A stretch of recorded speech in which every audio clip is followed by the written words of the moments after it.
সবাই দাঁড়িয়ে গেল। হুজুর বলে তোমরা আমার সঙ্গে এসেছো বটে, তবে তোমরা ভিতরে কেউ যাবে না। দেখেন আলে নবী, তোমরা আমার সঙ্গে এসেছো কিন্তু ভিতরে যাবে না। বলে হুজুর তাহলে এসে লাভ কি হলো? আমরা তো আসলাম আপনার সঙ্গে থাকার জন্য।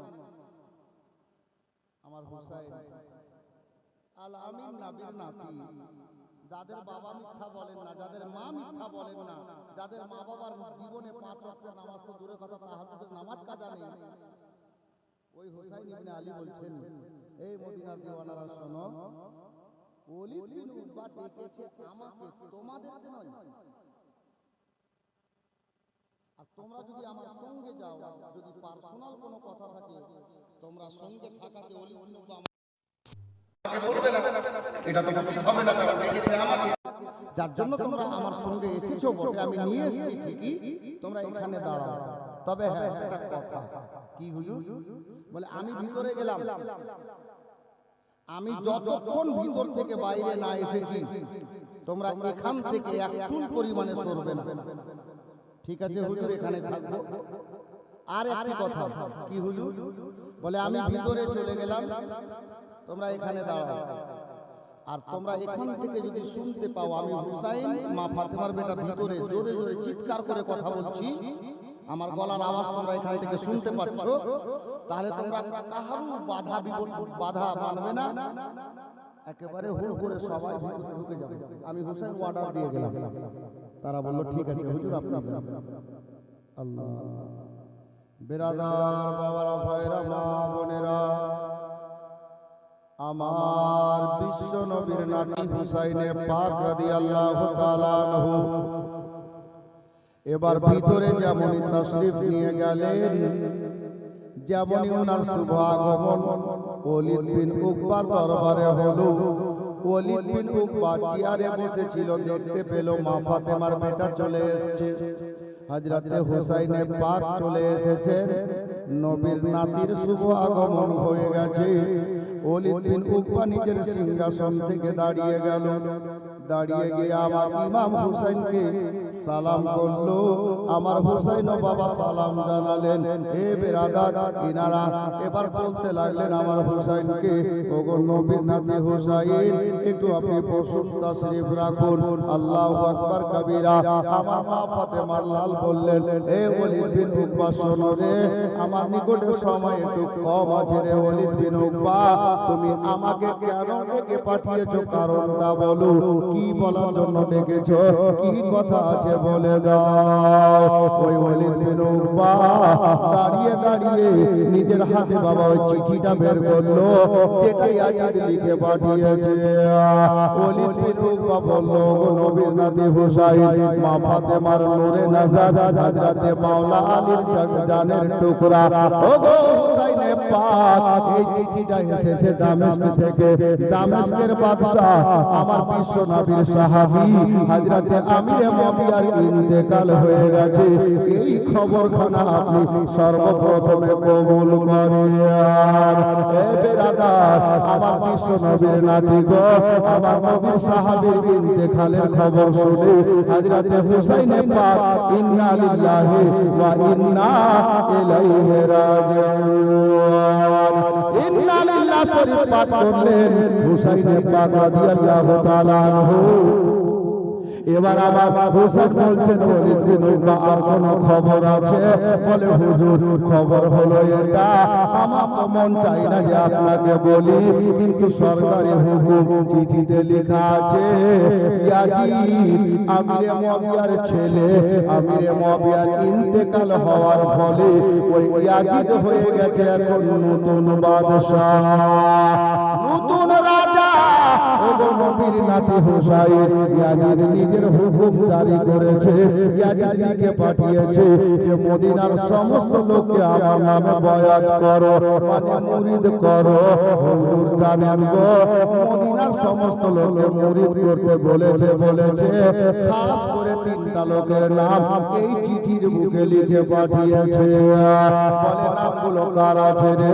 বলে হুজুর মাফ করবেন, এক নম্বরে যেই নামটা লেখা আছে ওটা হলো মা ফাতেমার বেটা হুসাইন ইবনে আলী রাদিয়াল্লাহু তাআলা আনহু। দ্বিতীয় নম্বরে হযরতে আব্দুল্লাহ ইবনে জুবাইর, আর তৃতীয় নম্বরে হযরতে আব্দুল্লাহ ইবনে উমর। এই তিনজনকে আগে মুরিদ করতে বলেছে। হুজুর গো, শেষের দিকে লেখা আছে যদি মুরিদ হতে না বলে দেয় তাহলে দরকার পড়লে তালোয়ার চালাও, দরকার পড়লে তালোয়ার ব্যবহার করো, গর্দান কেটে নাও। আর যদি আমি এটা না করি, শেষের লাইন হলো এটা যে ইয়াজিদ লিখেছে আমি যুদ্ধের ঘোষণা করে দিতে বাধ্য হব যদি হুসাইন আমার হাতে হাতে মুরিদ না হয়। এ বেরাদার, এখন ডাইরেক্ট যদি বলা যায় মুরিদ হব না, একটা সমস্যা দেখা দিবে। আমার হুসাইন একটু দাঁড়িয়ে চিন্তা করলেন, আল্লাহ আমি হুসাইন চেয়ারের লালচি নয়, চেয়ার চাই না, যেই কোনো একটা পরেশগার মানুষকে সামনে দাঁড় করে ইমাম বানিয়ে নামাজ আমি হুসাইন পড়ে দিতে পারবো। তবে ইয়াজিদকে নিজের ইমাম বলে মানবো কি করে? ইয়াজিদ যে জুমাও পড়ে না, পাঁচ ওয়াক্তের নামাজও পড়ে না, ঈদাইন পড়ে না, শরীয়তে মুহাম্মাদিতে যেটা হারাম আছে সেটাকে হালাল বলে, যেটা নাজায়েজ আছে সেটাকে জায়েজ বলে। ফাঁসিকে মুআল্লিম দাড়ি রাখে না, শরীয়তে যেটা হারাম সেটাকে জায়েজ বলে। অন্যায় অত্যাচারী মিথ্যাবাদী লোকটা আমি হুসাইন আমাদের মা বাবার জীবনে তাহাজ্জুদের নামাজ পর্যন্ত কাজা নাই গো। আর আমি নবীর নাতি হুসাইন, মা ফাতেমার বেটা হুসাইন, কি করে ওই বেনামাজির হাতে হাতটা দেব? এটা হতে পারে না, এটা মানা যাবে না। আমার হুসাইন বুদ্ধিতে কাজ নিলেন বাবা, যদি ডাইরেক্ট বলি না মুরিদ হব না, ইয়াজিদকে ইমাম মানব না, তাহলে একটা দ্বন্দ্ব সৃষ্টি এখন হয়ে যাবে। আমার হুসাইন বললেন, ওলীদ বিন উকবা শোনো একটা কথা বলি। কি কথা হুজুর? বলে দেখ রে, তুই আমাকে ডেকে পাঠিয়েছিস, আমি এসেছি, তবে আমি হুসাইন বাড়ির মালিক হতে পারি, তবে আমার বাড়িতে জওয়ান জওয়ান বেটা আছে, জওয়ান জওয়ান ছেলে আছে, আমার ভাই আছে, আমার বোন আছে, আমার আত্মীয় স্বজন আছে, পরিবার বর্গের লোকজন আছে। আমি হুসাইন এখন একা আছি, একা তোমাকে কি করে আমি এর উত্তরটা দেব রে? আমাকে একটু সময় দাও ওলীদ বিন উকবা, আমি বাড়িতে যাব, ছেলে মেয়ে বিবি বাল বাচ্চা ভাই করবো, সবাইকে নিয়ে বসবো, আর মিটিং এ যেটা পাস হবে আমি এই খবরটা তোমাকে পরে পরে বলে দেব। এ বেরাদার, ওলীদ বিন উকবা বলল, ঠিক আছে হুজুর আপনি যেতে পারেন। আমার হুসাইন বেরোচ্ছেন, এই মুহূর্তে ওই জায়গাতে ইয়াজিদের বন্ধু, যার নাম গতকালকে শুনিয়েছিলাম মারওয়ান, এ নালাই ঘটনা স্থলে মদিনাতে এসে হাজির আছে। এই মারওয়ান আমার হুসাইন চলে যাচ্ছেন, আর যেমনই হুসাইন দু চার কদম চলেছেন, ওলীদ বিন উকবাকে মারওয়ান নামক লোকটা বলছে, ওলীদ বিন উকবা ভুল করিও না, এটা শেরে খোদার বেটা, মুশকিল কুসার বেটা গো, যার বাবা খৈবরের প্রান্তে 70 মনের লোহার গেটকে একই বাম হাতে তুলে ঢাল বানিয়েছিলেন, এটা ওই আলীর বেটা আছে। মানুষ কথাই বলে বাঘের বাচ্চা বাঘ হয়, সাপের বাচ্চা সাপ হয়, হুসাইন ইবনে আলী যদি বেরিয়ে যায় একে ধরা যাবে না, তুমি তালোয়ার বের করো, কাম তামাম করো। আমার হুসাইন শুনে নিলেন, দাঁড়িয়ে গেলেন। এই মারওয়ান, এই মারওয়ানকে আমার নবী, মারওয়ানের যখন জন্ম হয়েছিল, কদিনের হয়েছিল, মারওয়ানের বাবা আমার দয়ার নবীর নিকটে নিয়ে গিয়েছিল মারওয়ানকে। আল্লাহর নবী নিজের পবিত্র জবান মোবারক থেকে কিছু চাবিয়ে দিয়েছিলেন, আর ওই মারওয়ানের মুখে তার বাবাকে দিতে বলেছিলেন আমার নবী। ওটা যখন দিয়েছিল তখন ওই মারওয়ান নালায় ফেলে দিয়েছিল, মুখ থেকে বের করে ফেলে দিয়েছিল। আমার নবী বলেছিলেন এটা গিরগিটের বেটা, গিরগিট, বাস্তবে গিরগিট হয়ে গেছে। हजरत गिरामी हे कौले मोहम्मद कौले खुदा फरमान ना बदला जाएगा, बदलेगा ज़माना लाख मगर कुरान ना बदला जाएगा। बिरादरान इस्लाम हजरत गिरामी আমার হুসাইন থমকে দাঁড়িয়ে গেলেন। এই মারওয়ান কি বললি? যেমনই হুসাইন দাঁড়িয়েছে এই মারওয়ান নামক লোকটা আমার হুসাইনের সামনে হুসাইনের বাবা হযরত মাওলা আলীকে উল্টো পাল্টো ভাষায় কটু কথা খারাপ ভাষায় গালাগালি করতে আরম্ভ করলেন। আমার হুসাইন এখনো খামোশ আছেন, চুপ আছেন। কথা বলতে বলতে এই মারওয়ান নিজের নাক পরিষ্কার করছে ডান হাতে। সুন্নাতের খেলা ডান হাতে কেউ নাক পরিষ্কার করে, বাম হাতে করে। এই ডান হাতে আপনার নাক পরিষ্কার করছে। আমার হুসাইন ইবনে আলী বলছেন লা হাওলা ওয়ালা কুওয়াতা ইল্লা বিল্লাহ। এমন একটা লোকের সামনে আমি হুসাইন দাঁড়িয়ে আছি যে নিজের নাক পরিষ্কার করার ঢং জানে না, নিয়ম জানে না, তরিকা জানে না। আমার হুসাইন চুপচাপ ওখান থেকে খামোশ বেরিয়ে মেন গেটের বাইরে চলে গেলেন। আর যেমনই মেন গেটের বাইরে গেলেন যে 20-22টা লোক দাঁড়িয়ে ছিল, এরা বলছে হুজুর কি খবর? বলে আরে কিছু না, হযরত আমিনা নবী ইন্তেকাল করেছেন সেই খবরটা। হুজুর আপনার মন খারাপ লাগছে? বলে আর কিছু না, চল যা হওয়ার হয়ে গেছে। কাউকে জানতে দিলেন না আমার হুসাইন 20-22টা লোককে সঙ্গে নিয়ে আবার মদিনা মুনাওয়ারাতে মসজিদে নববীতে বিরাজমান। বাবারা ভাইরা মা বোনেরা, এটা দিনের বেলার ঘটনা গো। দিনটা গেল, সব কথা আমার হুসাইন ইবনে আলীর মাথা থেকে চলে যাচ্ছে, কিন্তু এই কথাটা যায় না ইয়াজিদের হাতে হাত কি করে দেওয়া যাবে। এই করে সন্ধ্যা হয়ে গেল। ওইদিকে গিরগিটের বেটা গিরগিট মারওয়ানের চক্রান্তে আবার আপনার কি বলে গভর্নর হাউসে একটা মিটিং হয়ে গেছে। হুসাইন ইবনে আলীকে আবার ডেকে পাঠানো যাক। আবার সন্ধ্যা বেলাতে দুটা লোক হুসাইনের দরবারে হাজির, আমার হুসাইনের দরজায় হাজির। হুসাইন ইবনে আলীকে ডাক দেওয়া হলো। আমার হুসাইন ইবনে আলী বাড়িতে ছিলেন, বেরিয়ে এলেন। আসসালামু আলাইকুম ইয়া ইবনে আলী। এখন তোমরা কে গো? বলে আমরা হলাম হুজুর সরকারি লোক, ওলীদ বিন উকবা আপনাকে ডেকে পাঠিয়েছে, আপনি চলুন। আমার হুসাইন বললেন এই সরকারি লোকেরা, ওলীদ বিন উকবার লোকেরা শোনো, তোমরা যাও চলে যাও। ওলীদ বিন উকবাকে গিয়ে বলো আমি হুসাইনের নিকটে এখন সময় নাই রে, আজকে রাতের সময় চাইছি। আগামী সকাল বেলাতে আমি হুসাইন বলে দেব যে আমি ইয়াজিদকে নিজের ইমাম বলে মানব কিনা, তার হাতে মুরিদ হব কিনা, তার হাতের উপরে আমি আমার হাতটা রেখে বিক্রি হব কিনা, কাল সকালে খবর হয়ে যাবে। যেমনই বাবা এই কথা বলা, সরকারি লোকগুলো চলে গেল গভর্নর হাউসে। গভর্নর হাউসে চলে যাওয়ার পরে ওলীদ বিন উকবাকে যেমন বলল, ওলীদ বিন উকবা মেনে গেল। রাত তো হয়ে গেছে, সকাল হলেই খবর হবে, অসুবিধা কি, একটাই রাতের ব্যাপার। ওলীদ বিন উকবা মেনে গেল। বাবা ঠিক আছে, শূন্য রাত থাকতে দাও। এবার ওদিকে শান্তি।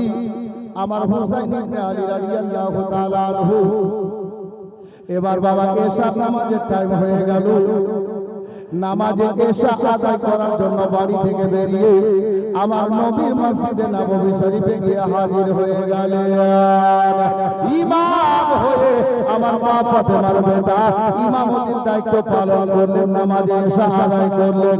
আপনার সুন্নাত নফল পড়ে নেওয়ার পরে, ওয়াজিব আদায় করে নেওয়ার পরে আমার মাওলা হুসাইন রাদিয়াল্লাহু তাআলা আনহু সবাই বাড়ির দিকে চলতে আরম্ভ করেছেন। বাবা রাত হয়ে গেছে। আমার হুসাইন ইবনে আলী আল্লাহ দোয়া করতে করতে আমার নবীর রওজা মোবারকে হাজির হলেন। নবীকে দিল থেকে সালাম জানালেন, নবীকে অন্তর থেকে সালাম জানালেন।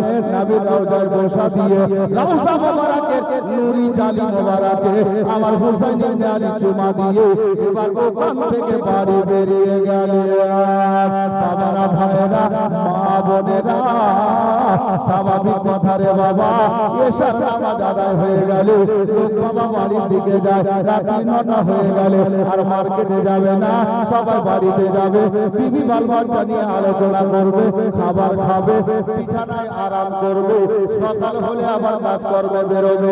আমার হুসাইন ইবনে আলী রাদিয়াল্লাহু তাআলা আনহু একটু রাতটা বেশি হলো, সবার শেষে আমার হুসাইন বাড়িতে গেলেন। বাড়ির মেন গেটে যাওয়ার পরে মেন গেটে দাঁড়িয়ে আমার হুসাইন ইবনে আলী রাদিয়াল্লাহু তাআলা আনহু নিজের বোন হযরত সাইয়্যিদা জাইনাব রাদিয়াল্লাহু তাআলা আনহাকে জাইনাব বলে ডাক দিয়ে দিলেন।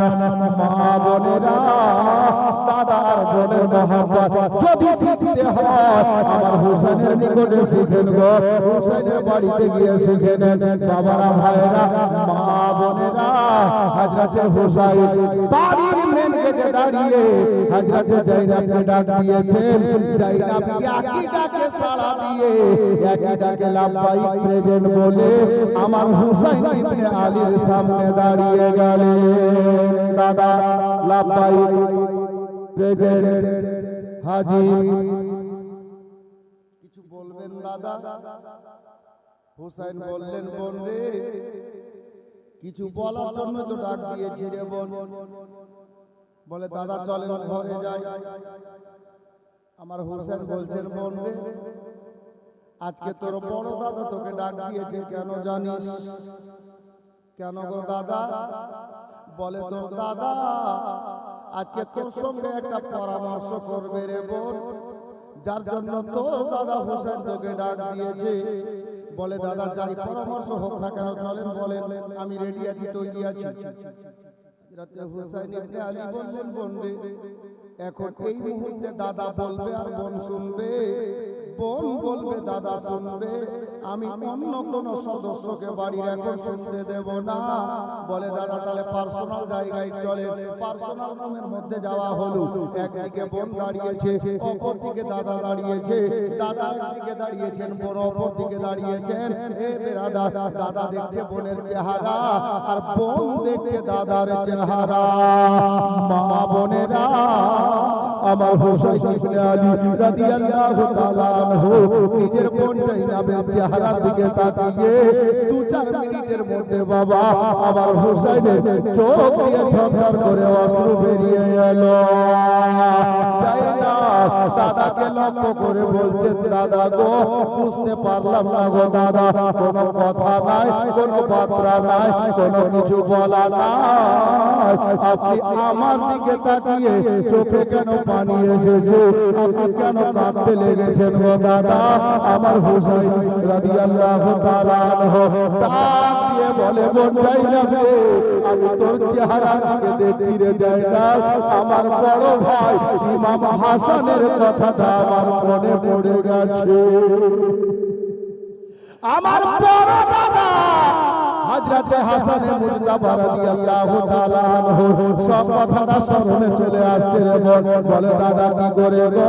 বলে, বোন জাইনাবের জন্য আজকে যদি আমার বড় ভাই হাসান বেঁচে থাকতেন রে, আমি তোমাকে ডাক দিতাম না রে বোন, আমরা দাদা ভাই মিলে আমরা পরামর্শ করে নিতাম, আমরা দাদা ভাই মিলে বোঝাপড়া করে ফয়সালা করে নিতাম রে বোন। কিন্তু বোন জাইনাব জানিস আমার গলাটা যে ভেঙে গেছে, আমি একা হয়ে গেছি রে, আমি হুসাইন বড় একা হয়ে গেছি রে। আজকে বড় ভাই আম্মা জানের পাশে কবরের মধ্যে আরাম করছেন রে বোন জাইনাব, আমি হুসাইন একা হয়ে গেছি, আমার বড় ভাইয়ের মতো তোমাকে আমি ডাক দিয়েছি রে বোন জাইনাব, আজকে তোর দাদা তোর সঙ্গে পরামর্শ করবে বলে। দাদা বলেন, কি পরামর্শ আছে?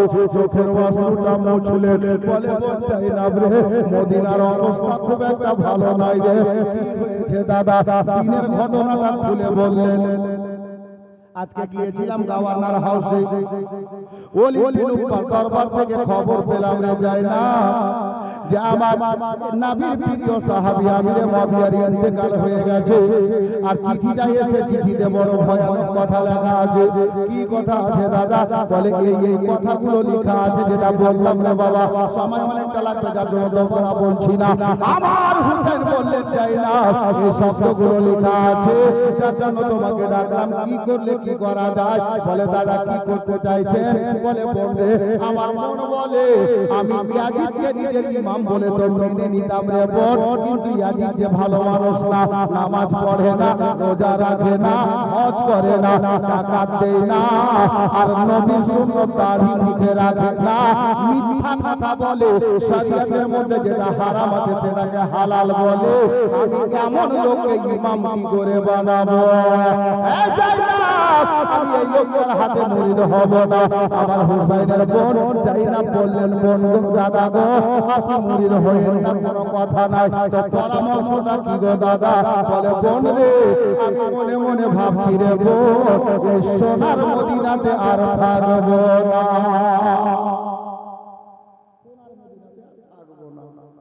তো দাদা কেন থাকবেন না?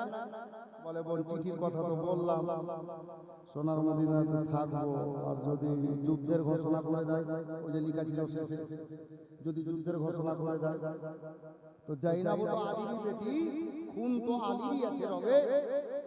আজ রাতে জাইনাব বলছেন দাদা আপনি তাহলে যুদ্ধ করার ভয়ে মদিনা থেকে পালাবেন নাকি? আমার হুসাইন বলছেন নাউজুবিল্লাহ। আরে জাইনাব তুই জানিস কার সঙ্গে কথা বলছিস? এটা আলীর বেটা। জাইনাব বলছে দাদা আমি তো আলীরই বেটি। আহা জাজবা দেখেন, ইসলামের মোহব্বত দেখেন। উনিও নিজের জাজবাতেই বলছেন, ইনিও জাজবাতে বলছেন, ইনিও মোহব্বতে বলছেন, উনিও মোহব্বতে বলছেন। হযরতে জাইনাব বলছেন দাদা তাহলে কি কেন ছাড়বেন মদিনা? মুরিদ হবেন না, এর হাতে হয় না, কিন্তু মদিনা কেন ছাড়বেন? আচ্ছা বলে এখানে একটা কথা ছোট্ট করে 2-4 সেকেন্ডের জন্য, আমরা সুন্নি মুসলমান পীরপন্থী মানুষ, পীর মুরিদিকে দেখে অনেক লোক জ্বলছে গো, এজিদের বংশধর। তো ওই এজিদের বংশধরকে বলো যে তোদের বাপ দাদার লিডার যে ইয়াজিদ নাম নালাই, ও তো মুরিদ করতে চেয়েছে আমার হুসাইনকে, তুই আবার কোন খেতের মুরিদ? পীর মুরিদি আজ নতুন না, 1400 বছর আগে থেকে আসছে রে ভাই। জি যাই হোক, হুসাইনকে যাই না বলছেন, তাহলে মদিনা ছাড়বেন কেন? মুরিদ হবেন না হবেন না? আমার হুসাইন বললেন বোন যাই না, আমি মদিনা এই জন্য ছেড়ে দেব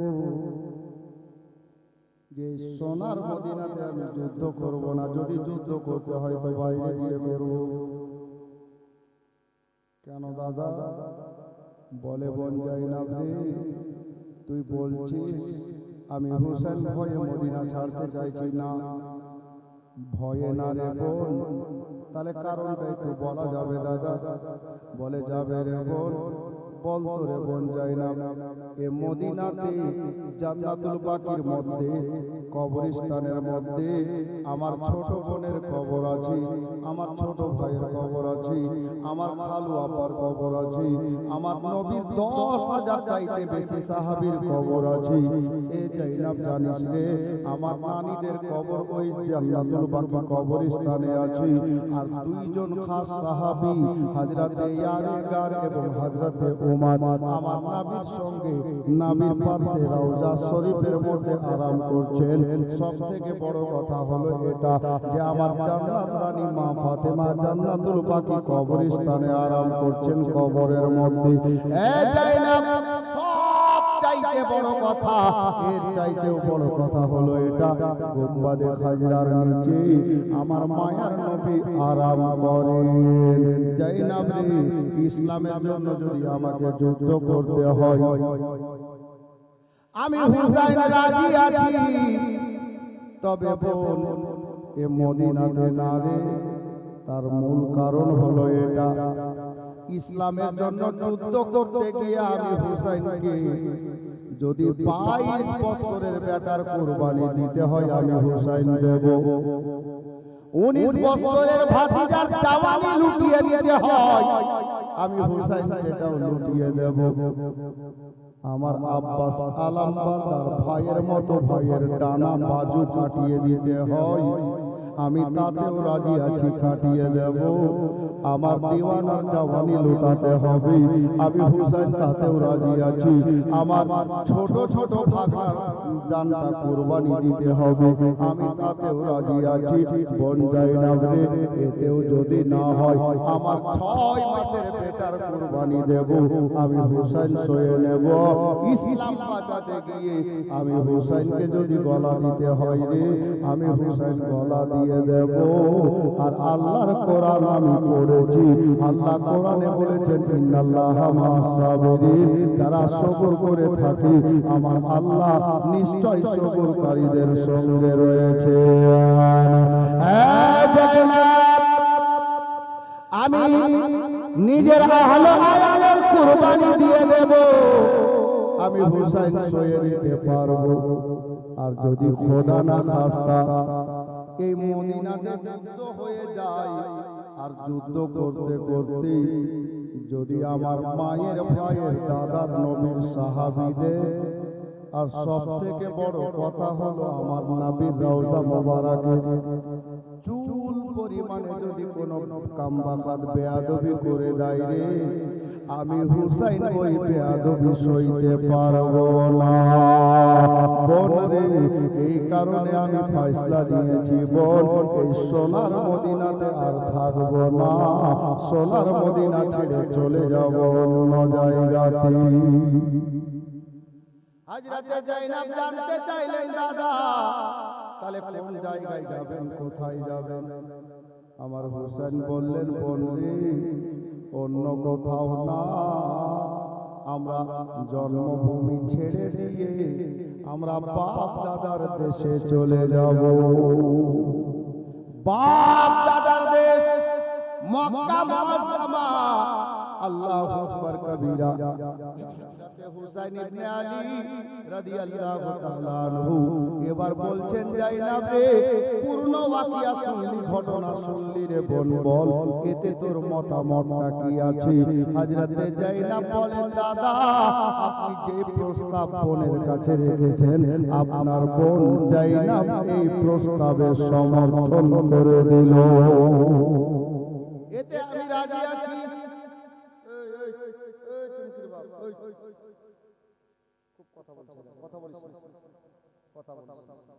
গজল বললে চুপচাপ থাকবে, গজল খালি শুনলে তো হবে না, কিছু কথাও শোনো।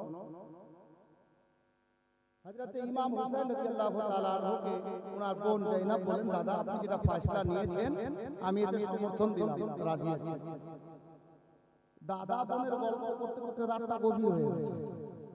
মদিনাতে আর লোক জেগে নেই, সব বিছানায় ঘুমে চলে পড়ে গেছে, ঘুমিয়ে গেছে বিছানায়। আল্লাহ আল্লাহ। আমার হোসেন বলছেন, বোন তাহলে একটা কাজ কর, দেরি করা যাবে না, সময় বড় কম আছে, আমরা আর টাইম নেব না, আজকেই ভোরের বেলাতে এই সোনার মদিনা ছেড়ে চলে যাব মক্কা, মক্কার দিকে রওনা হয়ে যাব। তো বোন জাইনাব তুমি যাও, বাড়ির মধ্যে যাও, তোমার ভাস্তা ভাস্তি বৌদি যারা আছে সবাইকে রেডি করো, আমি একটু আসছি। আচ্ছা বলেন, আপনি এশার নামাজ পড়ে মসজিদ থেকে বাড়ি গেলেন, খাওয়া দাওয়া করলেন, আমি উদাহরণ দিচ্ছি, বাড়িতে খাওয়া দাওয়া করে একটু বাড়িতে ভালো মন্দ গল্প হলো, 10 মিনিট কি 1 ঘন্টা গল্প পরে স্ত্রীকে বলছেন তোমরা একটু ঘুমাও, আমি আসছি। স্ত্রী জানতে চাইবে না যে কোথায় যাচ্ছেন। রাতের বেলা মানুষ বাড়ির বাইরে থেকে বাড়িতে আসে, আর আপনি রাতের বেলা বাড়ির বাইরে যাবেন, কোথায় যাবেন? একটু বলে যান। আপনি বলে দিবেন যে হাজী সাহেবের সাথে একটু গল্প করতে যাচ্ছি, ঠিক আছে তাহলে যান। হযরতে জাইনাব কে আমার হোসেন বলছে, তুমি বাড়ির মধ্যে যাও আর সবাইকে তৈরি করো, আমরা আজকে ভোর বেলাতে মদিনা ছেড়ে যাব, আমি আসছি। হযরতে জাইনাব বলছেন, দাদা রাত গভীর হয়ে গেছে, আপনি আমাকে বলছেন সবাইকে তৈরি করতে, আর আপনি কোথায় যাবেন? আল্লাহ। আমার হুসাইন ইবনে আলী রাদিয়াল্লাহু তাআলা আনহু জাইনাবকে ডাক দিয়ে বলেন, বোন জাইনাব জানিস রে, এ মদিনায় এমন একটা জায়গা রে, আমার নবীর ফরমান আছে, নবীর দরবারে যেই ফেরেশতা একবার হাজিরি লাগিয়ে দেবে কিয়ামতের সকাল পর্যন্ত আর দ্বিতীয়বার আসার সুযোগ পাবে না। যেই মদিনাতে 24 ঘন্টা আল্লাহর রহমতের বৃষ্টি বর্ষণ হয় রে, এই জাইনাব জানিস রে বোন, এ মদিনাতেই যে তোর দাদা হুসাইনের জন্ম রে। আমার আকা মাওলার সোনার মদিনা গুম্বাদে খাজরা মদিনাতে, কাবারও কাবা মদিনাতে আমি হুসাইন আজকে জন্মভূমি ছেড়ে দেব রে বোন। এ জাইনাব জানি না বেঁচে থাকলে মদিনাতে আবার হাজিরি হবে রে, আর নইলে এটাই শেষ হাজিরি হবে জীবনে। এ জাইনাব যা বোন যা, তুই বাড়িতে সবাইকে তৈরি কর রে, আমি তোর দাদা হুসাইন একটু নবীর রওজাতে যাব রে। আমার নবীর রওজার জালি ধরে একটু কাঁদবো রে। আমার জীবনের মতো শেষ সালাম আমার মায়ার নবীকে আমি হুসাইন জানাবো, মন ভরে নবীকে সালাম করবো রে। যা বোন জাইনাব তুই সবাইকে রেডি কর, আমি তোর দাদা আসছি। এই বলে আমার ইমাম হুসাইন রাদিয়াল্লাহু তাআলা আনহু বাড়ি থেকে বেরিয়ে আমার মসজিদে নববী শরীফে আমার বিশ্ব নবীর দরবারে আকাদ্দাসে নবী পাকের রওজাত পৌঁছে গেলেন বাবা। আর আমার হুসাইন নবী পাকের রওজার জালি ধরে কাঁদছেন আর আমার নবীকে সালাম জানাচ্ছেন, আসসালাতু ওয়াসসালামু আলাইকা ইয়া রাসূলুল্লাহ, আসসালাতু ওয়াসসালামু আলাইকা ইয়া হাবিবাল্লাহ। নানা গো, আপনার নাতি হুসাইনের শেষ সালামটা কবুল করেন ইয়া রাসূলুল্লাহ। আপনার নাতি হুসাইন আজকে সোনার মদিনা ছেড়ে দেবে নবী গো। আপনার নাতি বাধ্য হয়ে গেছে, মজবুর হয়ে গেছে মদিনা ছাড়তে। নবী গো, আপনার নাতি হুসাইনের সালামটা কবুল করে নেন ইয়া রাসূলুল্লাহ। যদি বেঁচে থাকি দেখা হবে, আর নইলে কাল হাসরের ময়দানে দেখা হবে নবী গো। আমি হুসাইন চলে যাচ্ছি, আমার জন্য দোয়া করবেন হুজুর। তবে নবী গো, আমি হুসাইন ওয়াদা করছি ইয়া রাসূলুল্লাহ, ইসলাম বাঁচাতে গিয়ে আমি হুসাইনকে যদি গলা কাটাতে হয়, আমি হুসাইন গলা কাটিয়ে দেব, ইসলামের পতাকা নিচা হতে দেব না। মায়ার নবীর দরবারে আমার হুসাইন ইবনে আলী সালাম জানালেন বাবা। বাংলা কবি সালাম দেওয়াটাকে এই মতো করে কলমে ডগায় তুলে ধরেছিলেন বাবা। কি জানেন হুসাইন সালাম জানাচ্ছিলেন ছন্দে, কিভাবে শুনুন। ও দয়াল নানা জান, ও গো সরওয়ারে মদিনা, তোমার হুসেন হইল ওই যে কারবালা রওয়ানা, তোমার হুসেন হইল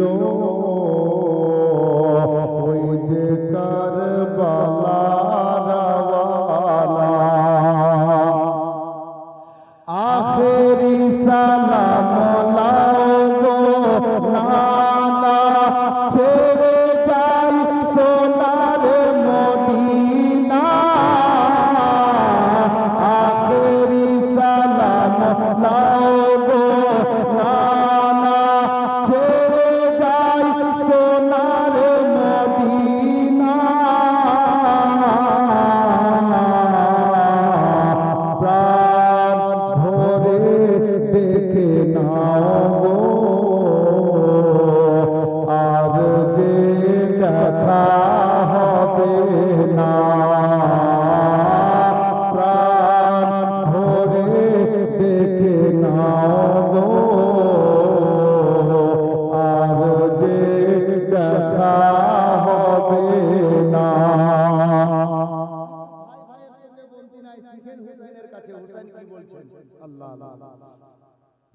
ভাই জানি ইমাম হাসান, আমার নবীকে বলছেন হুসাইন, ইয়া রাসূলুল্লাহ আমার ভাইজান বড় ভাই ভাইজান ইমাম হাসান ছিলেন আমার জানের জান।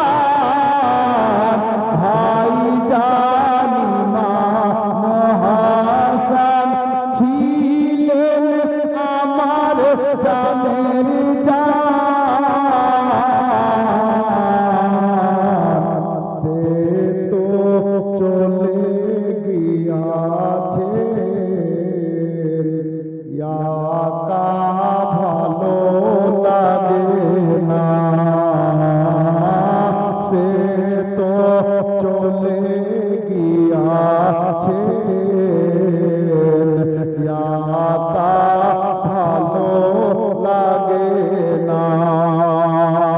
আমার হোসেন নবী পাকের রওজার চালি ধরে বাবা ওয়াদা করছেন আর বলছেন ইয়া রাসূলুল্লাহ দিন ইসলামের খাতিরে বাতিল মিটাইবার তরে ইসলামের খাতিরে বাতিল মিটাইবার তরে আল্লাহর রাহে কাটাবো আমার এ গলা খানা। আল্লাহর রাহে কাটাবো আমার এ গলা খানা। বাবা ভাইরা মা বোনেরা আমার হুসাইন ইবনে আলী নবীর রওজার চালি ধরে ওয়াদা করলেন ইয়া রাসূলুল্লাহ ইয়া হাবিবাল্লাহ নবী গো ইসলামের খাতিরে আমি হুসাইন প্রয়োজনে গলা কাটাবো ইসলামের পতাকা নিচা হতে দেব না। এই বলে আমার নবীকে সালাম জানালেন হুজুর আমি চলে গেলাম আপনি দোয়া করবেন না যান আর দেখা হবে কি না জানি না। এই বলে রাতের বেলাতে হাজী সাহেবদেরকে জিজ্ঞাসা করবেন বাবা আমার নবী দরবারে সালাম জানিয়ে যখন বাবু সালাম গেটের বাইরে যাবেন বাবু সালাম গেট দিয়ে বাইরে গিয়ে দাঁড়াবেন ঠিক 1 থেকে 150 মিটার দূরে একটা শত শত বিঘার কবরস্থান নজরে পড়বে। আজও কবরস্থানটা আছে রে বাবা যে কবরস্থানের নাম কিতাবে লেখা আছে জান্নাতুল বাকি। বাবারা ওই জান্নাতুল বাকি কবরস্থান গো আমার হুসাইন নবীর রওজা মোবারকে সালাম জানিয়ে নবীকে সালাম করে বাবু সালাম গেটের সামনে এসে দাঁড়ালেন। আর যেমনই বাবা দাঁড়িয়েছেন গো গভীর রাতে আমার হুসাইন নিজের নজরটা উপরে করেছেন। আল্লাহু আকবার কবীরা কি নজরে পড়লো জানেন গো ছোট ভাইয়ের কবর নজরে পড়ে গেল, ছোট বোনের কবর নজরে পড়ে গেল, বড় দাদার কবরে নজরে চলে এলো গো আমার হুসাইন ওখানে দাঁড়িয়ে যেমনই কবরস্থানের দিকে নজর করেছেন। সব থেকে বড় কথা জনম দুঃখিনী গর্ভধারিণী জান্নাত রানী নবী নন্দিনী আমার ইমাম হুসাইনের জননী আমার মা ফাতেমার কবরটা নজরে পড়ে গেল। বাবারা এমন কোন ছেলে আছে গো পাথরের মতো দিল যদি থাকে আর মায়ের কবর যদি নজরে পড়ে রে বাবা তার অন্তরটা ফেটে যাবে গো। তাকে জিজ্ঞেস করেন যার মা কবরে চলে গেছে মা কি জিনিস ওই লোকটা এখন ভালো করে বুঝতে পারছে রে বাবা। আমার হুসাইন রাদিয়াল্লাহু তাআলা আনহু ওখানে দাঁড়িয়ে বাবা নজর চলে গেছে আম্মা জান জান্নাত রানীর কবর শরীফের দিকে। আমার হুসাইন আর বাবা ডানে বামে যেতে পারলেন না গো, বাড়ি যাওয়া হলো না। আমার হুসাইন মায়ের কবর নজরে পড়েছে। এক পা দুপা করতে করতে ওই জান্নাতুল বাকি কবরস্থানের মধ্যে আমার হুসাইন গিয়ে পৌঁছে গেলেন। মামার কবর জিয়ারত করলেন, ছোট ভাইকে সালাম জানালেন, বোনের কবর জিয়ারত করলেন।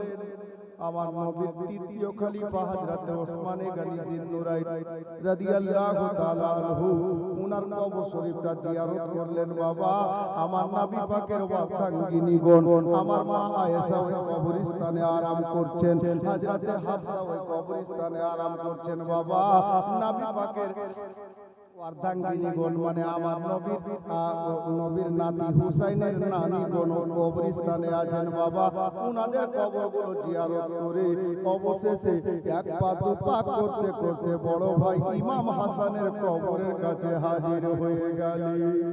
এ বাবারা যাদের বড় ভাই কবরে চলে গেছে শুনেন গো, আবার হুসাইনে পাক বড় ভাইয়ের কবরের কাছে দাঁড়িয়েছেন আর বড় দাদাকে বড় ভাইকে সালাম জানাচ্ছেন। দাদা গো, ও গো হাসানে মুজতাবা, আপনি যে আমাকে একা করে দিয়ে মায়ের পাশে কবরের মধ্যে আরাম করছেন, দাদা আপনার ছোট ভাই যে একা হয়ে গেছে।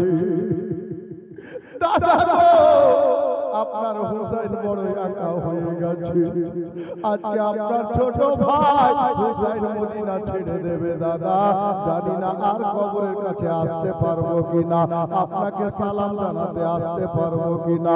দাদা গো, আজকে যদি আপনি বেঁচে থাকতেন দাদা, আমরা দাদা ভাই মিলে পরামর্শ করে একটা ফয়সালা নিতাম দাদা। তবে আপনি যে চলে গেছেন আরাম করছেন কবরে গো, ও গো দাদা যান, আপনার ছোট ভাই হুসাইনের শেষ সালামটা কবুল করেন দাদা। এটাই হচ্ছে আপনার ভাইয়ের শেষ সালাম জানানো গো, আর আপনার কবরের কাছে হয়তো আসা হবে না। জানেন গো দাদা, এই সোনার মদিনাতে আমাদের জন্ম গো, আপনি তো মদিনাতে শুয়ে থাকলেন আর আমি মদিনা ছেড়ে আজকে মক্কা চলে যাব। দাদা দাদা আপনার ভাই হুসাইনের সালামটা কবুল করে নেন। এই মতো করে বড় ভাইকে সালাম জানিয়ে আগে চলে গেলেন। বাবা বেশি না রে বাবা, মাত্র দুটা কদম আগে যেমন বাড়লেন আমার জান্নাত রানী মা ফাতেমার কবরখানা। বাবারা নিজের আম্মা জানের কবরের পায়ের কাছে গিয়ে আমার হুসাইন দাঁড়িয়ে গেছে। এ বাবারা, এমন কোন ছেলে আছে মায়ের কবরের কাছে দাঁড়িয়ে তার মনটা ফাটবে না, তার বুকটা ফাটবে না গো। আমার হুসাইন দাঁড়িয়েছে, পশু পাখি বিছানায় ঘুমিয়ে গেছে, নিজের পাশায় ঘুম চলে গেছে। আমার হুসাইন ইবনে আলী এহেন ভোরের আপনার রাত্রি বেলাতে গভীর রাতে আম্মা জান মা ফাতেমার কবরের কাছে দাঁড়িয়ে কাঁদছেন। আম্মা গো, ও গো আমার আম্মা জান, আমি বড় একা আম্মা, আপনার বেটা সকাল সন্ধ্যা আপনার কবরের কাছে আসতো, আপনাকে সালাম জানাতো মা, আজকে আপনার বেটা হুসাইন মদিনা ছেড়ে দেবে। আম্মা গো, আর হয়তো আপনার কবরের কাছে আপনার বেটা এসে দাঁড়াতে পারবে না। ও গো আম্মা জান, আপনার বেটা হুসাইনের সালাম কবুল করে। আম্মা গো, আপনার বেটা হুসাইনকে বিদায় দেন গো আম্মা, আপনার বেটা আজকে মদিনা ছেড়ে মক্কা চলে যাবে। বাবারা, আমার মা বোনেরা গো, হায়রে মা, আমার মা ফাতেমার কবরের পাশে বেটা কাঁদছেন গো। আল্লাহর ওয়াস্তে আল্লাহর হুকুমে গায়বী আওয়াজ ভাসতে আরম্ভ হলো রে বাবা, রে বেটা হুসাইন কাঁদিস না বেটা, কাঁদিস না রে, আমি তোর মা কবরে স্থির থাকতে পারি না।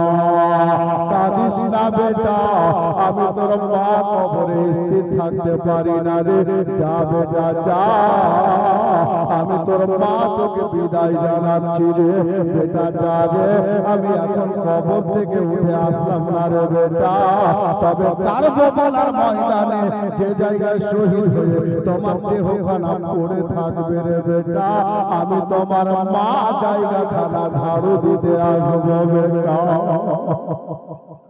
বাবারা গো, কোন বেটা আছে স্থির থাকতে পারবে গো? মায়ের কবর থেকে আল্লাহর হুকুমে আওয়াজ বেরিয়ে আসছে, আওয়াজ আসছে, বেটা রে, যেই দিন কারবালাতে তুমি যুদ্ধ করবে বেটা, তোমার দেহখানা শহীদ হওয়ার পরে যে জায়গায় পড়ে থাকবে রে, আমি তোমার মা জায়গা খানা ঝাড়ু দিতে আসবো বেটা। বেটা রে, ওই নরম শরীর খানাতে যে শরীরে আমার নবীর ঠোঁট লেগেছে, ওই বদন খানাকে জালিমের দলেরা ক্ষত বিক্ষত করে দেবে, জখমি করে দেবে। আর ওই কারবালার জমিনে অনেক কাকর পাথর থাকবে রে বেটা, আমি তোমার মা কাকর পাথর পুড়িয়ে দিতে আসবো রে, যেন কোনো কাকর পাথরের আঘাত আমার বেটার শরীরে না লাগে। হায় রে মা, মায়ের কবর থেকে আওয়াজ ভাসছে রে বাবা, আমার হুসাইন ইবনে আলীকে, আমার ইমাম হুসাইনের আম্মা জানের কবরের মধ্যে থেকে আওয়াজ ভেসে আসছে বাবা, গাইবি আওয়াজ ভাসছে। আল্লাহর নবীর নাতি শুনছেন, বলে বেটা রে, যা বেটা যা, এখন আর কাঁদিস না রে, আমি তোর মা এখন কবর থেকে উঠলাম না রে, তবে ওই কারবালাতে যেদিন যুদ্ধ করবি রে বেটা, আমি তোর মা যুদ্ধ দেখতে কারবালায় আসবো। হাইরে মায়ের সন্তানেরা বাবা, আজকে তৃতীয় রাত, আমার বিশ্ব নবীর নাতি জান্নাত রানীর বেটা মা ফাতেমার কবরের পাশে দাঁড়িয়ে মা মা বলে কাঁদছেন গো। এমন একটা লোক আছে রে বাপ, আল্লাহর নবীর মাহফিলে আমি একটা লোককে বলবো নিজের মায়ের নামে 500 টাকা দিতে পারবেন, এরকম কোন দাদা ভাই আছে? কোন চাচা আছে? কালেকশনের রাত আজকেও না, তবে আমি দুয়ার জন্য চাইছি।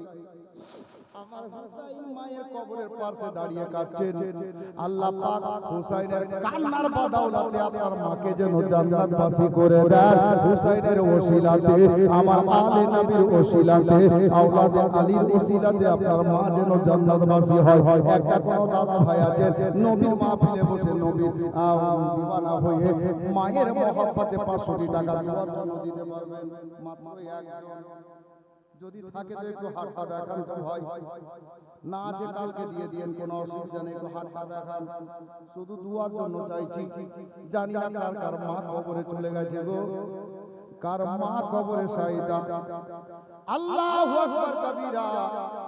আমার হুসাইন ইবনে আলী মা মা বলে কাঁদছেন, আমার হুসাইন শুনতে পাচ্ছেন, বেটা হুসাইন রে, আমি তোর মা এখন কবর থেকে উঠলাম না রে বেটা, তবে তোর যুদ্ধ দেখতে কারবালাতে যাব, একা যাব না বেটা, একা যাব না, আমি তোমার বাবা শেরে খোদাকে সাথে নেব, আর আমার বাবা দ্বীনের নবী মুস্তাফাকে সাথে নিয়ে ওই কারবালাতে তোমার যুদ্ধ দেখতে আসবো বেটা, এখন আর কাঁদিও না, যাও। এই বলে আমার ইমাম হুসাইনকে ওনার আম্মা জান বিদায় জানাচ্ছে। এ বেরাদার, যদি 500 টাকা ভারী হয়, 5টা লোক 100 টাকা করে দেন, আমি দুয়ার জন্য চাইলাম মায়ের মহব্বতে। আছে কোন মা বোন যদি পারেন তো পাঠিয়ে দেন। জি আজকে আমার কোন একটা মা বা কোন বোন, আল্লাহ ভালো জানেন, মায়ের নামে নগদ 500 টাকা পাঠিয়েছেন, আল্লাহ যেন দানকে কবুল করেন। মা যদি বেঁচে থাকে আল্লাহ যেন ভালো রাখেন, আর যদি ইন্তেকাল করে গেছেন আল্লাহ পাক যেন এই দানের ওসিলায়, আমার হুসাইনের ওসিলায়, মা ফাতেমার ওসিলায় ওনার মাকে যেন জান্নাতবাসী করেন, বলেন আমিন। জি ছেলেদের মধ্যে চেয়েছিলাম একটাও কেউ পারবেন না, 500 টাকা মায়ের নামে, যদি অসুবিধা হয় তাহলে 5টা ছেলে 100 টাকা করে পাবে। জি মায়ের নামে আমি কালেকশন করব না, জীবন গাইবো। একজন আর কোন আল্লাহর বান্দি 100 টাকা পাঠিয়েছি, আলহামদুলিল্লাহ, মাত্র 100 টাকা দুয়ার জন্য। যদি পারেন তো একটু দেন, আমি শেষে দোয়া করে দেখছি।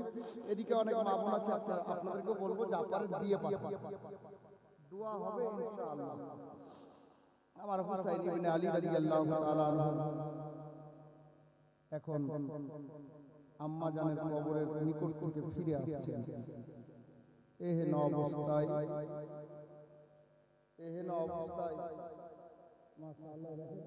মেয়েরা 100 করে আরো দুজন দিয়েছেন, একজন কোন আল্লাহর বান্দা 100 টাকা দিয়েছেন, মাশাআল্লাহ। ছেলেদের একটা এসছে, বাবু ওটা নিয়ে এসো, ওদিকে নিয়ে এসো, মাশাআল্লাহ, আলহামদুলিল্লাহ। অনেক মা প্রেমিক এখানে বসে আছে, বেশি নয়, দুয়ার জন্য। যাই হোক, আজকে মাঝখানে চেয়ে নিলাম, কালকে তো শেষে চেয়েছিলাম দুয়ার জন্য। একটু বসেন ইনশাআল্লাহ তাআলা, আমি আজকে যতটা পারছি টানার চেষ্টা করছি। বেরাদার, হযরতে হুসাইন ইবনে আলী বেরিয়ে আসলেন, এসে বাড়িতে যাচ্ছেন। যেমন বাড়ির দরজায় পা রেখেছেন ভোর হয়ে গেছে, বাড়ির বারান্দাতে ইমাম হোসেনের একটা বেটি, পূর্ণিমার চাঁদের মতো চেহারা, নাম যার সুগরা খাতুন, বয়সটা 11 বছর, জ্বরের অবস্থায় খাটের উপরে শুয়ে আছে। শুয়ে বলতে ঘুমে না, জেগে আছেন, জাগ্রত অবস্থায় আছে। 11 বছরের বাচ্চা। উনি বাড়িতে দেখছেন চাচি আম্মা, ফুফু আম্মা, নিজের আম্মা সবাই নিজের কাপড় চোপড় গোছাচ্ছে, ব্যাডিং পত্র গোছাচ্ছে, কেউ সুগরাকে তৈরি করছে না, কিছু বলছে। উনি কিন্তু রাতে দেখছেন দৃশ্যটা বাড়ি। আমার হুসাইন বাড়ির দরজায় যেমনই এসে ভোরবেলায় পা রেখেছেন, কবরস্থান থেকে বেরিয়ে সুগরা ডাক দিচ্ছেন, আব্বা আব্বা গো। আমার হুসাইন বলছেন, কি হলো রে মা? সুগরা, কিছু বলবি মা? হযরতে সুগরা বলছেন, আব্বা একটু কাছে আসেন, একটা কথা জিজ্ঞাসা করব। সুগরা তো জ্বরের অবস্থাতে আছেন, বিছানায় শুয়ে আছেন, খুব বেশি জ্বর ছিল। হযরতে ইমাম হুসাইন গেলেন, বেটির মাথার কাছে গিয়ে বসলেন। বল মা, কি বলবো বল। আদব দেখেন, শব্দ দেখেন, মা বল, কি বলবে। হযরতে সুগরা বলছেন, আব্বা আপনারা কোথাও যাবেন নাকি? আপনারা কোথাও যাবেন নাকি গো আব্বা? তো হযরতে সুগরার আব্বা আমার হুসাইনের পাক বলছেন, বেটি কেন রে, এই কথা কেন? বলে, আব্বা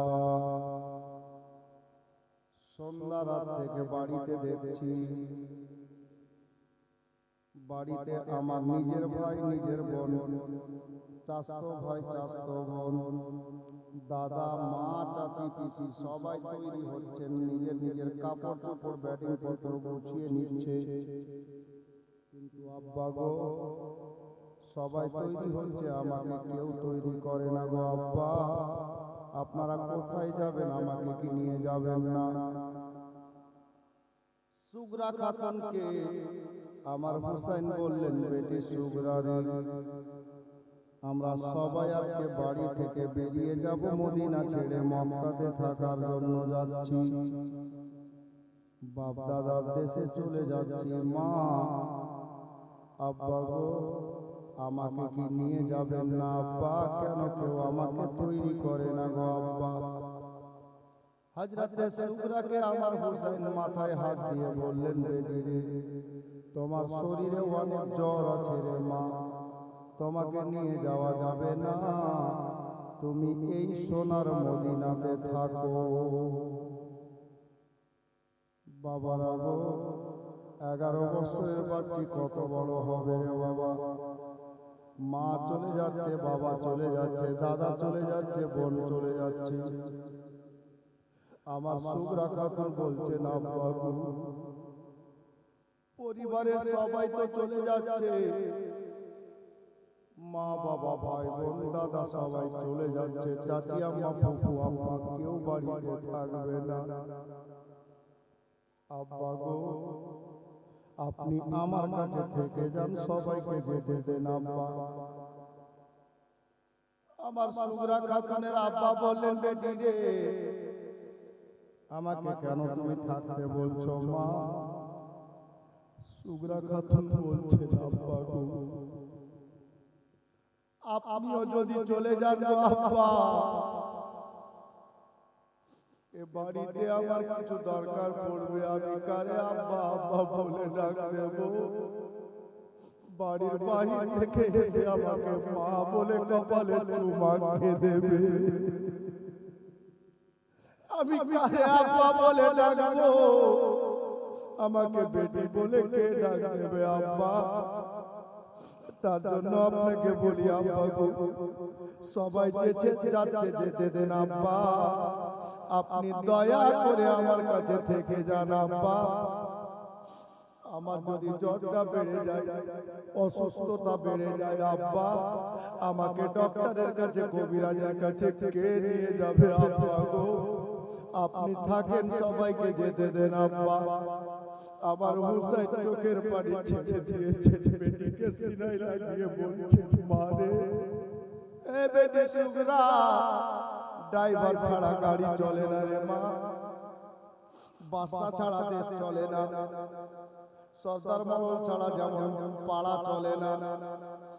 বাবারা গো, আমার হুসাইন বলছেন, বেটি রে, আজকে সোনার মদিনা থেকে যে দুটা ফুটা কাফেলাটা মক্কাতে যাবে, এই কাফেলার সর্দার ড্রাইভার হলো তোর বাবা হুসাইন। বেটি রে, তোর বাবা থাকলে চলবে না রে মা, তোর বাবা থাকলে দেখাশোনা করে কাফেলাটা নিয়ে যাবে কে? এ বেটি সুগরা, তোর বাবা হুসাইন চলে যাচ্ছে রে, তোর বাবাকে থাকতে বলিস না রে মা। আবার সুগরা খাতুন বলছেন, আব্বা তাহলে আমি কারে আব্বা বলে ডাকবো, আমি কারে বাবা বলে ডাকবো? আবার হুসাইন বলেন, বেটি রে, ও বেটি সুগরা, আমি তোর বাবা চলে যাচ্ছি রে মা। ওই দেখ সোনার মদিনাতে, ওই দেখ সোনার মদিনাতে আমি তোর আব্বা, আমি রেখে যাচ্ছি কাবার ও কাবাকে, আমি রেখে যাচ্ছি দয়ার নবীকে। এ বেটি সুগরা রে, আমার নবীর রওজা এমন একটা জায়গা রে, সুগরা মনে রাখ মা, তখন আব্বা বলে মনে পড়ে যাবে, তখন বাবার কথা মনে পড়ে যাবে রে, তুমি আমার দয়ার নবী রওজা মোবারকে যাবে বেটি, আমার আল্লাহ তোমার অন্তরে শান্তি দান করবে। এ বেটি সুগরা, আমাকে যেতে দেওয়ার বাধা দিও না মা। আমার সুগরা খাতুন বললেন, আব্বা ঠিক আছে যান, তবে একটা কথা বলি। কি কথা গো বেটি, কি কথা রে মা? আমার সুগরা বলছেন, আব্বা গো, সবাইকে নিয়ে যান, আপনিও চলে যান, দাদা ভাই চলে যান, নিজের বোন চাচাতো বোন সবাই চলে যাক, ফুফু আম্মা চাচি আম্মা চলে যাক, তবে আব্বা একটা কাজ করলে ভালো হতো। আব্বা, কি কাজ রে বেটি? বলে, আব্বা গো, আপনি সবাইকে নিয়ে যান, আমার গর্ভধারিণী মাকে আমার কাছে রেখে যান। হে বেরাদার, আমার সুগরা খাতুনকে আমার হোসেন বললেন, বেটি কেন রে? বলে, আব্বা গো, আপনারা সবাই চলে যাবেন, আমি একা হয়ে যাব, আমরা মা বেটিতে জীবনটা কাটিয়ে নেব, যখন আসবেন তখন দেখা যাবে আব্বা। আর আব্বা জানেন গো, আপনারা চলে যাওয়ার পরে আমার অসুখটা যদি বেড়ে যায়, আমি তো নিজে থেকে খাটে উঠে বসতেও পারছি না আব্বা, এতটা শরীর অসুস্থ। আপনি চলে যাওয়ার পরে আমার অসুস্থতা যদি বেড়ে যায় গো আব্বা, আমাকে বিছানায় উঠিয়ে বসাবে কে? আমার 30 নাই গলা শুকিয়ে গেলে আমাকে পানি পিয়ালাতে করে পান করাবে কে? আব্বা গো, সবাইকে নিয়ে যান, আমার আম্মা জানকে, আমার গর্ভধারিণী মাকে আমার কাছে রেখে যান। আমার সুগরার আব্বা বলছেন, বেটি, তোমার এই কথাটা আমি রাখতে পারছি না মা। আব্বা কেন? বলে, বেটি, তোমার মায়ের কোলে একটা তোমার ছোট করে কদিনের ভাই আছে, যার নাম হলো হযরতে ইমাম আলী আসগর রাদিয়াল্লাহু তাআলা আনহু। এ বেটি সুগরা রে, তোর মাকে যদি রেখে যায়, তোর ভাই তো এখন দুনিয়ার কোনো খাবার খায় না রে, তোর ভাই মায়ের স্তন পান করে রে বেটি।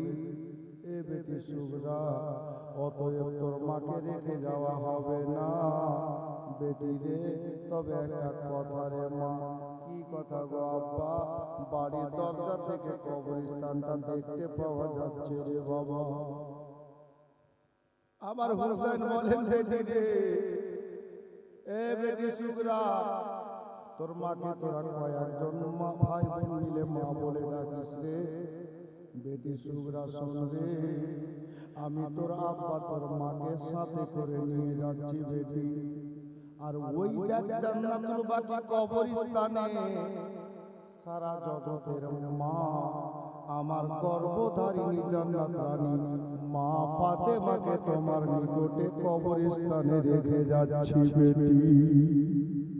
সারা জগতের কোন মানুষ যখন ফাতেমা বলে, ফাতেমা বলার আগে মা শব্দটা লাগাই রে, আমার জান্নাত রানী মাকে আমি রেখে যাচ্ছি রে বেটি, আর মাকে রাখতে তুই বলিস না। আমার হুসাইনকে শেষে আমার সুগরা বললেন, আব্বা শেষ কথা একটা বলি। বল মা, বল কি বলবো? বলে, আব্বা আপনি সবাইকে নিয়ে যান, কাউকে আর রাখতে বলবো না, মাত্র কদিনের যে ভাইটা আছে না আমার আলী আসগার, আমার ভাইটাকে আমাকে দিয়ে যান আব্বা। কেন রে মা, ভাইটাকে কেন রাখতে বলছিস? শুধু কদিনের শিশু বাচ্চা, মাসুম বাচ্চা। সুগরা বলেন, আব্বা আমি এই জন্য বলছি আব্বা হুজুর, এ মদিনাতে আমি একা হয়ে যাব গো আব্বা। আমার মা থাকবে না, বাবা থাকবে না, বোন থাকবে না, দাদা থাকবে না, চাচি আম্মা, ফুফু আম্মা, কেউ থাকবে না আব্বা। আপনারা সবাই চলে যাবেন আব্বা। আপনারা যতদিন না আসবেন আমি আমার ওই ছোট্ট ভাইটাকে কোলে পিঠে করে নিজের সময়টা কাটাবো, ভাই বোনে মদিনায় থেকে যাব। আমার হুসেন বলছেন, এ বেটি রে, তোর ভাইকে রেখে যাওয়া হবে না রে মা। কেন গো আব্বা? বলে, তোর ভাই যে তো দুনিয়ার কোনো খাবার খায় না রে, মায়ের স্তন পান করে, যদি রেখে যায় তুই কি খাওয়াবি বেটি?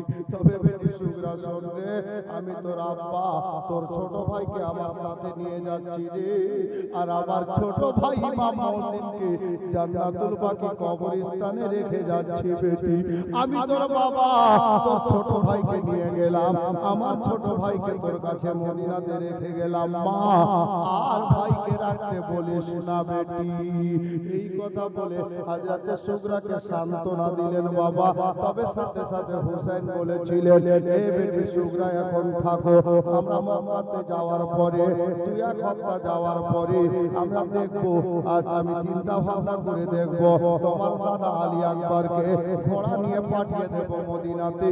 তোমার জ্বরটা যখন কমে যাবে, তোমার দাদার সঙ্গে ঘোড়ায় বসে তুমি মদিনা থেকে মক্কায় চলে আসবে আমাদের নিকটে। এখন যেতে চাইও না মা, তুমি মদিনায় থেকে যাও বেটি। এই বলে সান্ত্বনা দিলেন বাবা। অবশেষে আমার হুসাইন ইবনে আলীকে সুগরা বললেন, আব্বা গো, আমাকে কার কাছে রেখে যাচ্ছেন আব্বা? আমি যে একা হয়ে গেলাম গো, কারে মা বলে ডাকবো? আমার মাথায় কে হাত বোলাবে? আমাকে পানিকে পান করাবে? আমার কার সাহারাতে থাকবো? এক কথায় বলি, আমার হুসাইন বললেন, আল্লাহর ওয়াস্তে রেখে যাচ্ছি। তবুও বাবা কিতাবে লেখা আছে, আমার হুসাইন ইবনে আলী ওই ভোরের বেলাতে বাবা, আমি প্রথম রাতে বলেছিলাম আমার ইমাম হুসাইনের একটা নানি আমার নবীজার হাতে মাটি দিয়েছিলেন বাবা, যিনার নাম উম্মে সালমা রাদিয়াল্লাহু তাআলা আনহা। উনি বেঁচে ছিলেন মদিনাতে।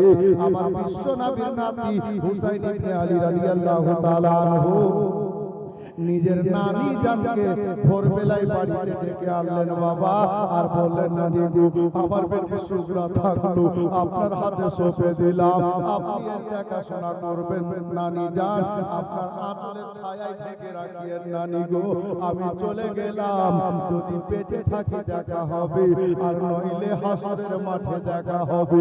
এই বলে হুসাইন বাড়ি ছাড়ছেন বাবা, পরিবার বর্গকে নিয়েছেন। 6 মাসে আপনার কি বলে 2-4 দিনের বাচ্চাও আছে, 7 বছরের বাচ্চাও আছে, 8 বছরের বাচ্চাও আছে, 6 বছরের ছেলে আছে, 19 বছরের জওয়ান আছে, আপনার কি বলে 22 বছরের জওয়ান আছে, 14 বছরের ছেলে আছে। এই ধরনের ছেলেদেরকে নিয়ে নিজের আহলে আয়ালকে সাথে করে নিয়ে বাবা মদিনা থেকে নিজের বাড়ি থেকে কাফেলা বেরিয়ে গেল। এ বেরাদার, বাড়ি থেকে বেরিয়ে মক্কার পথে যেমন চলতে আরম্ভ করেছেন, 2-4 কদম চলেছেন, নবী সবচেয়ে গুম্বাদে খাজরা সামনে রে বাবা। সারা বিশ্বের দিওয়ানারা এটাই চাই যে আমার মৃত্যু যেন গুম্বাদে খাজরার আশেপাশে হয়। আল্লাহ আল্লাহ, আমার হুসাইন দাঁড়িয়ে গেছে কাফেলা নিয়ে গুম্বাদে খাজরার দিকে।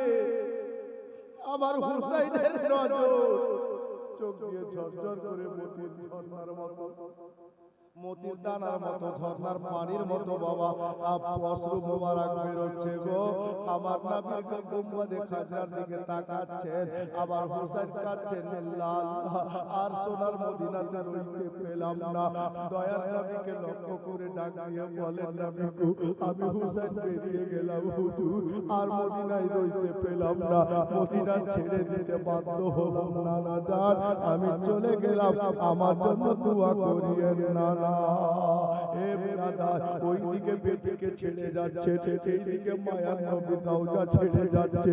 এ ব্রাদার, হুসাইন ইবনে আলী রাদিয়াল্লাহু তাআলা আনহু মদিনা ছেড়ে মক্কা যাচ্ছেন বাবা। এই জন্য শায়ের লিখেছিলেন কি জানেন? ইমাম হোসেন মক্কা শহর হলেন রাওয়ানা, ইমাম হোসেন মক্কা শহর হলেন রাওয়ানা। প্রাণের বেটি সুগরাকে ইমাম সঙ্গে নিলেন না, ইমাম হোসেন মক্কা শহর হলেন রাওয়ানা। গুম্বাদে খাজরাকে সামনে করে হুসাইন দাঁড়িয়ে আছেন, তখন কি বলছে কবি জানেন? ইমাম হোসেন রওজা পাকে হইলেন হাজির, হইলেন হাজির, মনে প্রাণে নিয়ে ব্যথা দেন নবীকে খবর, নবীকে খবর। ও গো নানা এই মদিনাতে, ও গো নানা এই মদিনাতে আর রইতে পেলাম না, ইমাম হোসেন মক্কা শহর হলেন রাওয়ানা।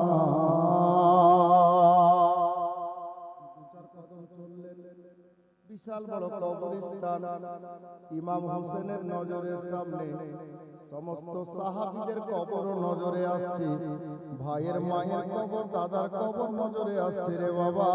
আমার হুসাইন দু চার কদম করে চলছেন আর ফিরে ফিরে নবীর গুম্বাদে খাজরা দেখছেন এবং জান্নাতুল বাকি কবরস্থানের কবরগুলোর দিকে তাকিয়ে তাকিয়ে দেখছেন। কবি বলছেন, মায়ের কবর ভাইয়ের কবর রইল মদিনায়, রইল মদিনায়। মায়ের কবর ভাইয়ের কবর রইল মদিনায়, রইল মদিনায়। চোখ মেলিয়ে তাকিয়ে দেখেন সকলের কবর,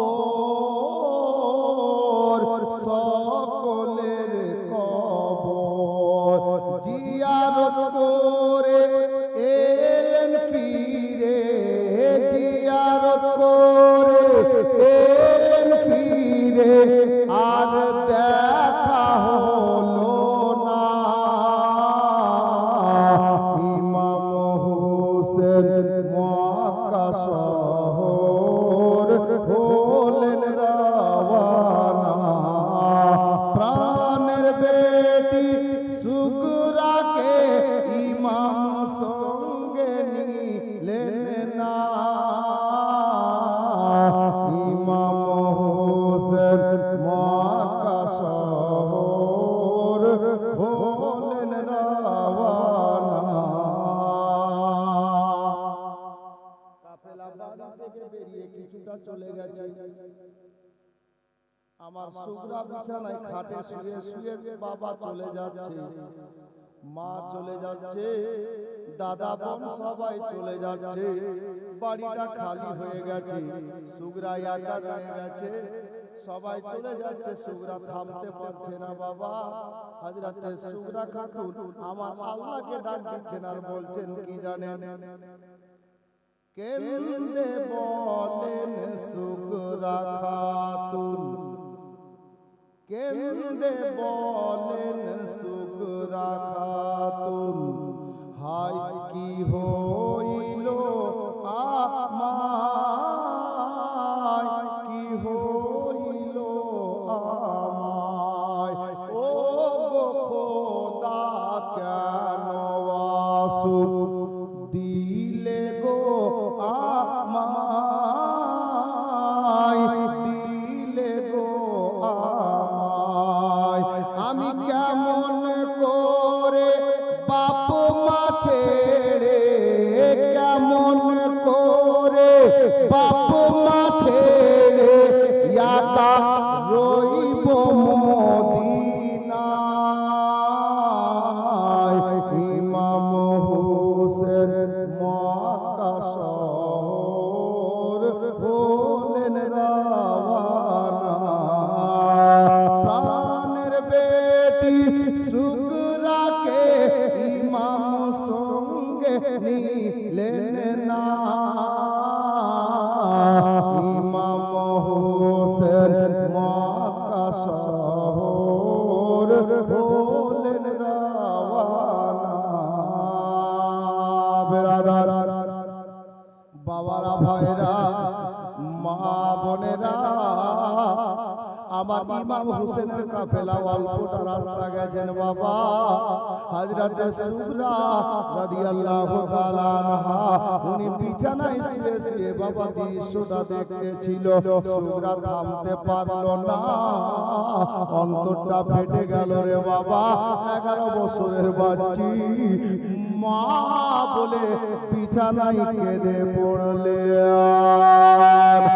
মা শব্দ বেরিয়েছে হযরতে সুগরা খাতুনের মুখ থেকে, মা বলে কান্না করে উঠলেন রে বাবা। ওই যে কাফেলাটা চলে যাচ্ছে হুসাইন পাকের, ওই কাফেলার সঙ্গে বাবা হযরতে সুগরা খাতুনের আম্মা জানো শামিল আছে, আমার হুসাইন সবার আগে আছে, পিছন পিছন আব্বা সালাম বারদার আছে, হযরতে জাইনাব আছে, হযরতে উম্মে রবাব আছে, হযরতে ইমামে মুসলিম আছে, হে বিরাদার হযরতে আপনার আউনো মোহাম্মদ আছে, হযরতে ইমামে কাসিম আছে, জাইনুল আবেদিন আছেন, হযরতে ইমাম আলী আকবর আছেন, আর অনেকে আছেন রে বাবা।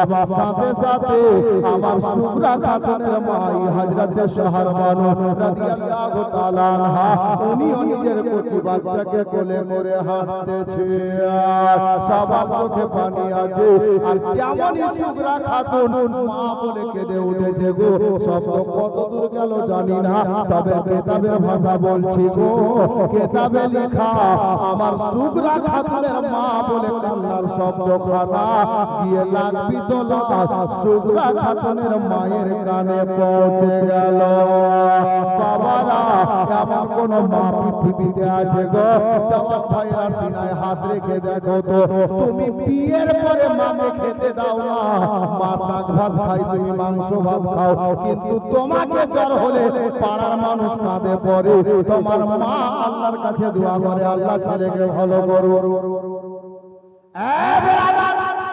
যে বাবা আপনার শরীরের ঘামকে পায়ে ফেলে দিয়ে রক্তকে মাটি করে আপনার জন্য কত পরিশ্রম করে লিখিয়ে পড়িয়ে মানুষ করেছেন, এখন চাকরি হয়ে গেল, দাঁড়িয়াপুর ছেড়ে মাস্টার পাড়া মানে বাপ ছাড়া পাড়ায় থাকছেন নাকি? হ্যাঁ বেরাদার, সবাই না, কিছু লোক এই ধরনের আছে রে বাবা। ওই মাস্টার পাড়ার রকম জায়গাতে কি হয় জানেন? গোটা ফ্লাইট নিয়েছে, বুড়ি মাটা আছে আপনার দিয়াড়ে টাটির বাড়িতে, বুড়িমা 3 দিনের জন্য আসবে, তো ম্যাডাম বলছে জায়গা নাই, আর 8 দিন শ্বশুর শালা শালি এসে থাকে, কোনো কথা নাই। যেই বাবা যেই মা আপনাকে খেয়ে না খেয়ে লিখিয়ে পড়িয়েছেন, ওনার জন্য জায়গা হলো না। আর চাকরি করছো মাস্টার পাড়ায় থাক স্যার, বলছে এটা মাস্টার পাড়া। আমি বলি ওটা বাপ ছাড়া পাড়া। অনেক মাস্টার আছে মা বাবাকে ছাড়া খাওয়ার খাই না, অনেক ভালো লোক আছে। মাস্টার হলে কি হবে বেরাদার? তবে বাবারা ভাইরা বোঝাতে গিয়ে কথাটা বেরিয়ে গেল, শুনেন।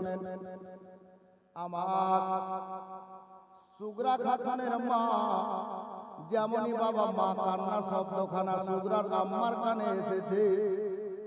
হযরতে সোহর বানু উনি বাবা আর আগে বাড়তে পারছেন না। কাফেলার আগে আছে ড্রাইভার মানে ইমাম হুসাইন সর্দার আগে আছে। সোহর বানু পিছন থেকে স্বামীকে ডাকে দিতে পারছেন না, কারণ বেয়াদবি হয়ে যেতে পারে। আর আমাদের মধ্যে কিছু মা বোন আছে দরকার পড়লে স্বামীর সিনাই চড়া আজান দিবে নাকি? আছে কিছু খালা, সতর্ক হন, শিক্ষা নেন। হযরতে সোহর বানু পিছন থেকে স্বামীকে ডাক দিচ্ছেন না, যদি বেয়াদবি হয়ে যায় দুনিয়া বরবাদ আখিরাত বরবাদ। কারণ স্বামীর সঙ্গে যে স্ত্রী বেয়াদবি করে আমার নবী ওকে ভালোবাসে না, আল্লাহর প্রতি রাজি হবে না।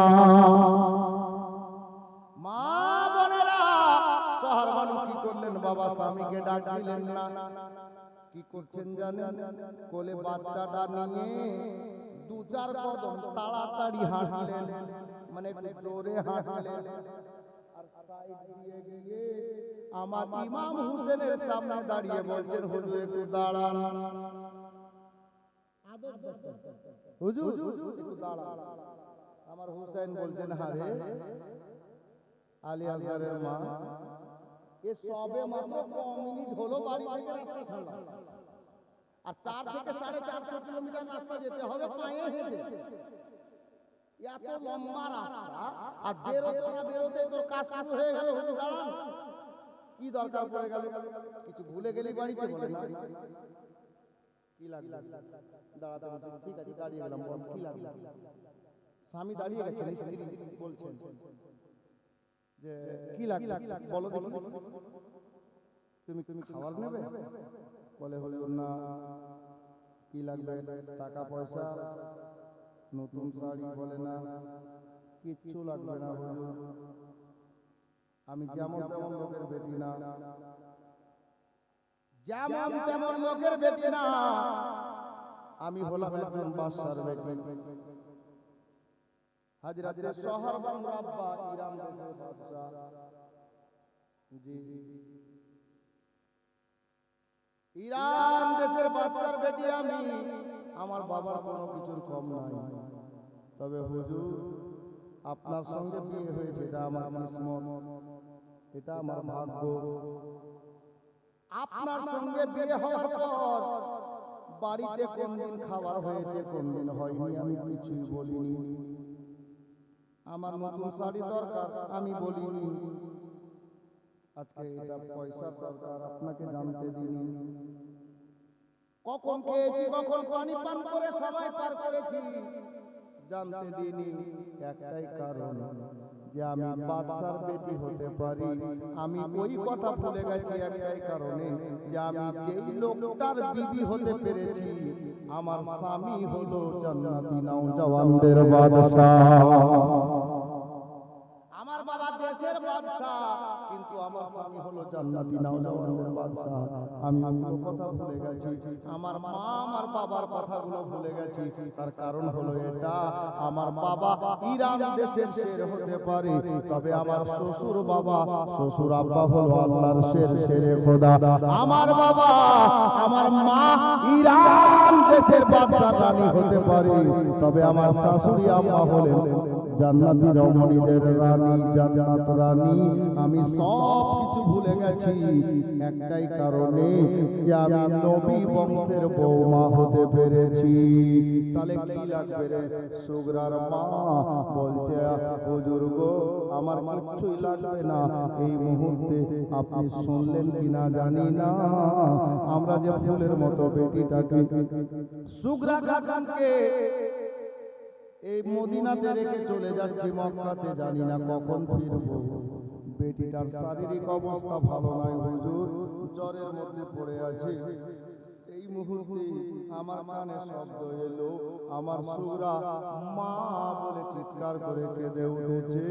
আমি মায়ের কানে শব্দটা পৌঁছেছে, আমার দিলটা কেন তড়পাচ্ছে, আমার ভিতর ফেটে যাচ্ছে গো হুজুর। কেন রে বিবি? বলে জানি না, বেটির জ্বরটা বেশি হয়ে গেল নাকি, শরীরটা বেশি খারাপ হয়ে গেল নাকি। আমি মা হয়ে কোন মনে কোন প্রাণে বেটির কান্না শুনে আগে বাড়বো, কিন্তু হুজুর আমি যেতেও তো পারছি না। আপনি আমার মাথার তাজ, আপনার অর্ডার না পেলে আমার যাওয়া হবে না হুজুর গো। আমি আপনার কাছে একটু সময় চাইছি, যদি একটু সময় দেন আমি একবারের জন্য আমার বেটিটাকে ফিরে আবার দেখতে যেতাম। আদব শিখেন মা খালা বোনেরা, স্বামীর সঙ্গে কেমন কথা বলা দরকার বা উচিত। বিবিরে যখন এই কথা আছে, আমিও তো কোনো মায়ের বেটা রে, মায়ের দিল কত নরম আমি হুসাইন জানি রে। হুজুর কিভাবে জানলেন? বলে বিবিরে, আমার বাবা গরিব মানুষ, নতুন জামা কিনতে পেরেছিলেন না ঈদের দিন। আমি ঈদের রাতে, সকালে ঈদ হবে রাতের বেলা, মাকে বলেছিলাম মা জননী আমাদেরকে সান্ত্বনা দিয়ে রাতে বাড়িতে যা খাবার ছিল খাইয়েছিলেন, বিছানায় ঘুম পাড়িয়ে দিয়ে আমার জননী সারা রাত মদিনার মেয়েরা বিছানাতে ঘুমিয়েছিল রে, কিন্তু আমাদের মা আমাদের দুই ভাইয়ের জন্য সারা রাত মুসাল্লায় বসে আল্লাহর কাছে কেঁদে কেঁদে আল্লাহকে রাজি করিয়ে জান্নাত থেকে জামা মানিয়েছিলেন। বিবি, আমিও মায়ের বেটা রে, আর তুমিও হলে একজন মা রে। আমি জানি মায়ের দয়া কেমন হয়। যাও বিবি যাও, আমি অর্ডার দিলাম রে, যাও গিয়ে তুমি সুগরাকে একবার দেখে এসো। বেটি তো আমারও রে, আমার ভিতরটা কাটছে রে সুগরার মা, কিন্তু বাধ্য হয়েছে মদিনা ছাড়তে রে। যাও বেটিকে দেখে এসো বিবি যাও। কাফেলা দাঁড়িয়ে গেছে রে বাবা, আমার ইমাম হোসেন রাদিয়াল্লাহু তাআলা আনহু দাঁড়িয়ে গেছে। সুগরার মা যেমন ফিরে বাড়ির দিকে যেতে আরম্ভ করেছেন, চার কদম গেছেন, হযরতে ইমাম হোসেন বলছে বিবি সুগরার মা দাঁড়িয়ে যা। আমাদের বিবি হলে শুনতো না, চলে যেত। ওটা হুসাইনের বিবি রে বাবা। জি দাঁড়িয়ে যা, দাঁড়িয়ে গেলেন। যেমনই দাঁড়িয়েছেন, সুগরা খাতুনের মা মনে মনে ভাবছে খোদা গো আর হয়তো যাওয়া হলো না, কারণ যা যেতে বলার পরে আবার দাঁড় করিয়ে দিলেন, তার মানে কোনো কারণ আছে, আর হয়তো যাওয়া হলো না। আমার সুগরা খাতুনের মাকে ইমাম হোসেন যেমনই দাঁড় করিয়েছেন, উনি বলছেন হুজুর কি হলো, আর কি যাব না? বলেন আরে বিবি না, মানুষের কাছে যদি একটা ব্যাগ থাকে তাড়াতাড়ি হাঁটতে পারে না, একটা বস্তা নিয়ে মাথায় তাড়াতাড়ি চলা যায় না। একটা লোকের হাতে যদি একটা ব্যাগ দেন 5 কিলো ওজনের, আর একটা লোককে খালি হাঁটতে বলেন, দেখবেন ব্যাগওয়ালা পিছিয়ে যাবে, খালি লোকটা এগিয়ে যাবে। আমি উদাহরণ দিলাম এটা। আমার হোসেন বললেন বিবি রে, তোমার কোলে একটা বাচ্চা আছে, বাচ্চাকে নিয়ে যেও না, কারণ বাচ্চা কোলে করে তাড়াতাড়ি হাঁটা যাবে না। বাচ্চাটাকে আমি হুসাইনকে দিয়ে দাও রে, বেটাকে আমাকে দাও, তুমি খালি হাতে ঝটপট করে যাও, আর ঝটপট করে বেটিকে দেখে আবার ফিরে এসো, বহু লম্বা সফর আছে রে বিবি।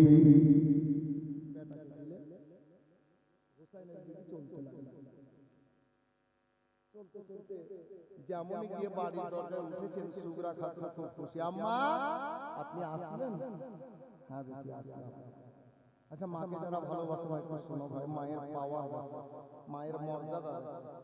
সুগরা খাতুনের মা গেলেন, সুগরা শরীরে অনেক জ্বর ছিল, থরথর করে কাঁপছিলেন, উঠে বসতে পারছিলেন না, এত জ্বর। হযরতে সুগরা খাতুনের মা গেলেন, বেটির কাছে বসলেন, আর যেমনই বেটির চেহারাতে হাত ফিরিয়েছেন, মা তুমি কেন কাঁদছিলে? মায়ের হাতের স্পর্শ হওয়াতে কিতাব লেখক বলছেন সুগরা খাতুনের শরীরে যতটা জ্বর ছিল অর্ধেকটা জ্বর ভালো হয়ে গেল। জোরে বলুন সুবহানাল্লাহ। মায়ের হাতের মর্যাদা দেখুন, পাওয়ার দেখুন, আল্লাহ এত পাওয়ার দিয়েছে মায়ের হাতের মধ্যে। মাও আবার ওরকম হওয়া লাগবে। আমাদের মাগুলো যদি বলে যে আমি বেটাকে রোজ ছুঁচি, জ্বর হয় না, ভালো হয় না, কেন কারণ আছে। সুগরার মায়ের হাতে পাওয়ার এই জন্য বেশি যে সুগরার মায়ের চেহারা কোনো পরপুরুষ দেখেনি, আর আমাদের মায়ের হাত চেহারা কালিয়া চোখের কোনো লোক বাদ মাঝে দেখেনি। স্বাভাবিক, ওনারা পর্দা ছাড়েনি আর এরা পর্দা করেনি, যার জন্য এদের হাতে ওই বরকতটা নেই। বরকত তো আছে কিন্তু ওই বরকতটা নেই। আমি গাল দিচ্ছি না, বুঝাচ্ছি, শুনেন, খেয়াল করে। তখন মা ছিল, এখনো মা। জি, পার্থক্য এটাই যে ওনারা পর্দার বাইরে যান আর আমাদের পুরো পর্দা করতে শিখে, শুনছে কিন্তু শিখছে না, করছে না। বাবা যাই হোক, হাজরাতে গ্রামে বলছিলাম, সুগরার মা সুগরার শরীরে হাত দিলেন, অর্ধেক জ্বর ভালো। হাজরাতে সুগরা খাতুন বলছেন, আম্মা তুমি চলে এলে গো? হ্যাঁ বেটি আমি আসলাম। আম্মা যখন আসলেন তো আর জেল নাম থেকে যাবে, ওনারা যান। আমার সুগরার মা বলছেন, বেটি রে, এ বেটি সুগরা শোন রে, আমি তোর আব্বাসের খোদার লালকে হযরতে হুসাইনে পাক রাদিয়াল্লাহু তাআলা আনহুকে রাস্তায় দাঁড় করিয়ে একটু সময় নিয়ে এসেছি বেটি, আমার থাকা যাবে না, আমাকে আবার যেতে হবে। যদি তোমার আব্বা নারাজ হয়ে যায় রে, আমার ইহ জগৎ পর জগৎ বেকার হয়ে যাবে রে বেটি। তোমার আব্বা নারাজ হয়ে গেলে, দুঃখ পেয়ে গেলে, মা ফাতেমার বেটাকে দুঃখ দেওয়া যাবে না, নবীর নাতির মনে দুঃখ দেওয়া যাবে না। মা আপনি আসলেন তো যাবেন যখন, আমাকে নিয়ে চলেন। মা বলে, কেন রে বেটি? বলে, আম্মা গো দেখেন না আমার শরীরের জ্বরটা কমে গেছে, আর সত্যিকারের জ্বরটা কমে গেছে বাবা, কিন্তু বলেন তো হঠাৎ করে যদি আপনার জ্বরটা ছেড়ে দেয়, 8 দিন থেকে জ্বর হচ্ছে, বলেন তো মুখটা খারাপ হয়ে খাবার খেতে পারছিলেন না 8 দিন থেকে, ওই শক্তিটাকে থাকবে বাবা? 8 দিন পূর্বে যে শক্তিটা ছিল থাকবে না বাবা, শরীরটা দুর্বল হয়ে থাকবে, শরীরটা কমজোর হয়ে থাকবে।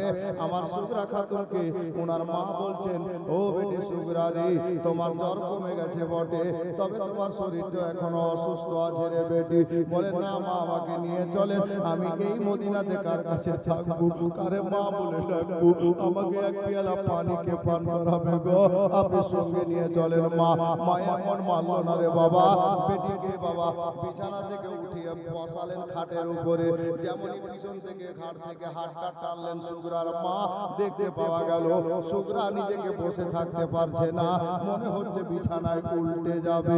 হে বেরাদার, আমার সুগরা খাতুনের মা আবার পিছনে হাত দিয়ে বেটিকে বিছানায় রেখে দিলেন, আর বললেন, বেটি রে, ও বেটি সুগরা কাঁদিস না রে মা, আর তোর আব্বা হযরতে হুসাইনে পাক রাদিয়াল্লাহু তাআলা আনহু উনি যে বলে গেছেন রে বেটি, যে মদিনা থেকে মক্কায় যাওয়ার পরে 2-1 সপ্তাহ পরে তোমার দাদা আলী আকবরকে পাঠিয়ে দেবে ঘোড়া নিয়ে, তুমি দাদার সঙ্গে জ্বরটা কমে গেলে তুমি আবার চলে আসবে মক্কাতে আমাদের নিকটে, এখন আর থাকতে বলিস না রে মা, আর তুই থেকে যা বেটি, আমি এবার যাই রে, তোমার আব্বা কষ্ট পাবে রে বেটি।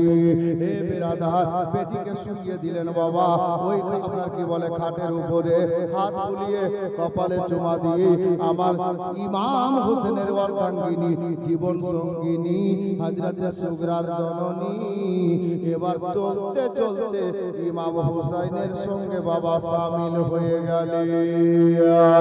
ও বাবারা ভাইরা, সোনার মদিনাকে আলবেদা জানিয়ে আমার হুসাইন ইবনে আলী রাদিয়াল্লাহু তাআলা আনহু ওই টুটা ফুটা কাফেলা নিয়ে আল্লাহু আকবার কবিরা মদিনা ছেড়ে চিরতরে চলে গেলেন মক্কার দিকে।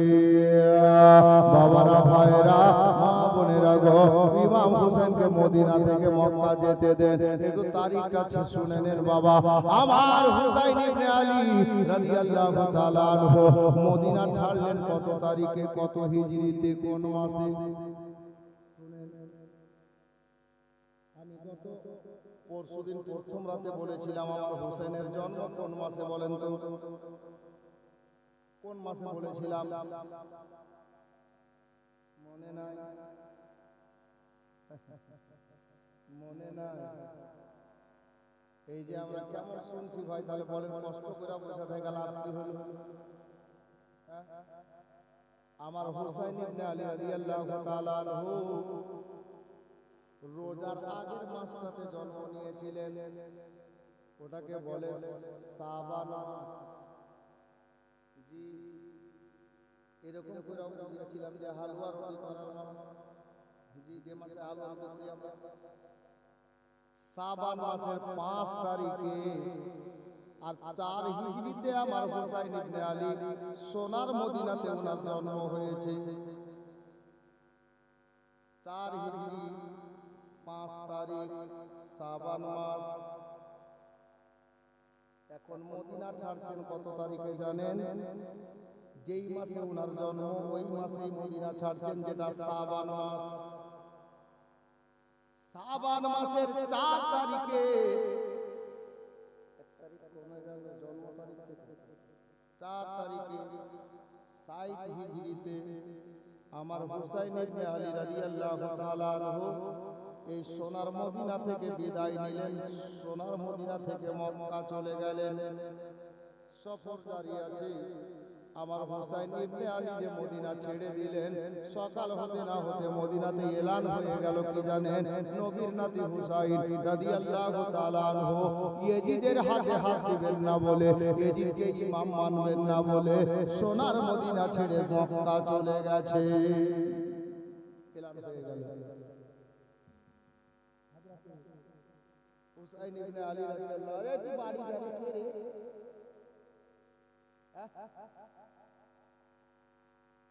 খাতে মাছ মারতে চাইছে, বুঝলেন? তুই বাড়ি চলে যাবে কাজে।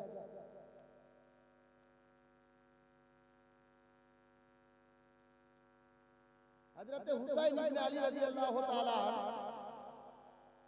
এই 4-450 কিলোমিটার পথ অতিক্রম করে মক্কাতে পৌঁছালেন। একটু আগে শুনলেন এখানে একটা সুন্দর পয়েন্ট, সুন্দর পয়েন্ট। সেটা কি জানেন? মদিনাতে মায়ের কবর জিয়ারত করেছেন, ভাইয়ের কবর, বড় দাদার কবর, বোনের কবর, নানির কবর, নবীর দিওয়ানা দিওয়ানিদের কবর জান্নাতুল বাকি কবরস্থানে।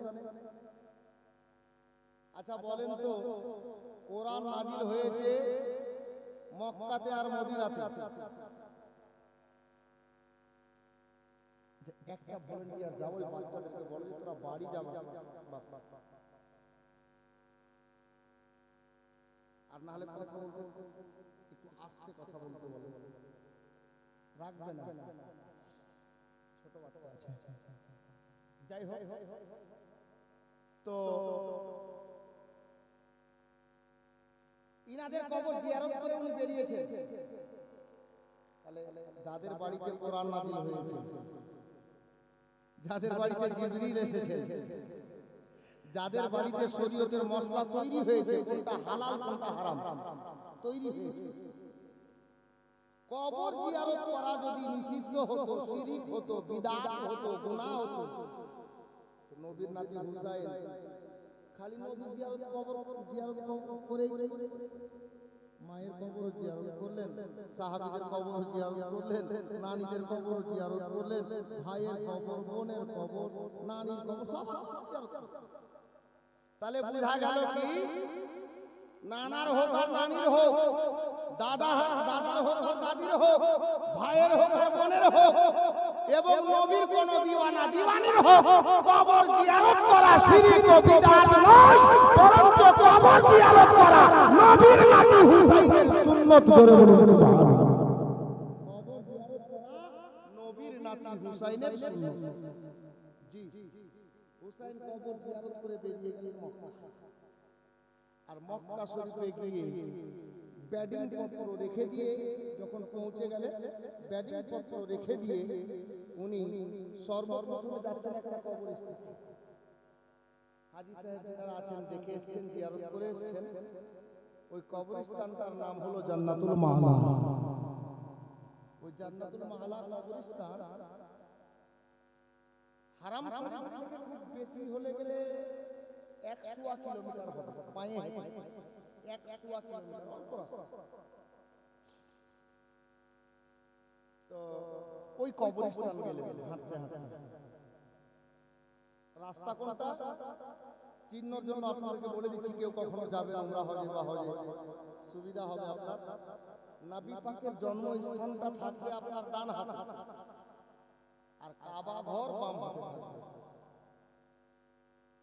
সহজ কথা, নবী পাকের জন্মস্থান যেটা, ওটা বর্তমানে লাইব্রেরি করা আছে।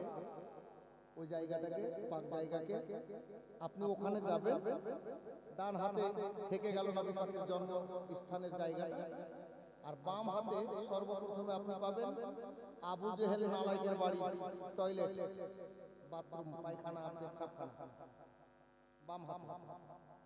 ডান হাতে নবী পাকের জন্মস্থান, আর সোজা মাঝখান দিয়ে আপনি হেঁটে চলে গেলেন। মোটামুটি 4 মিনিট হাঁটার পরে দেখবেন একটা ওভার ব্যারিজের নিচে দিয়ে সোজা ফিরিয়ে, ডানে বামে না, সোজাই চলে গেলেন।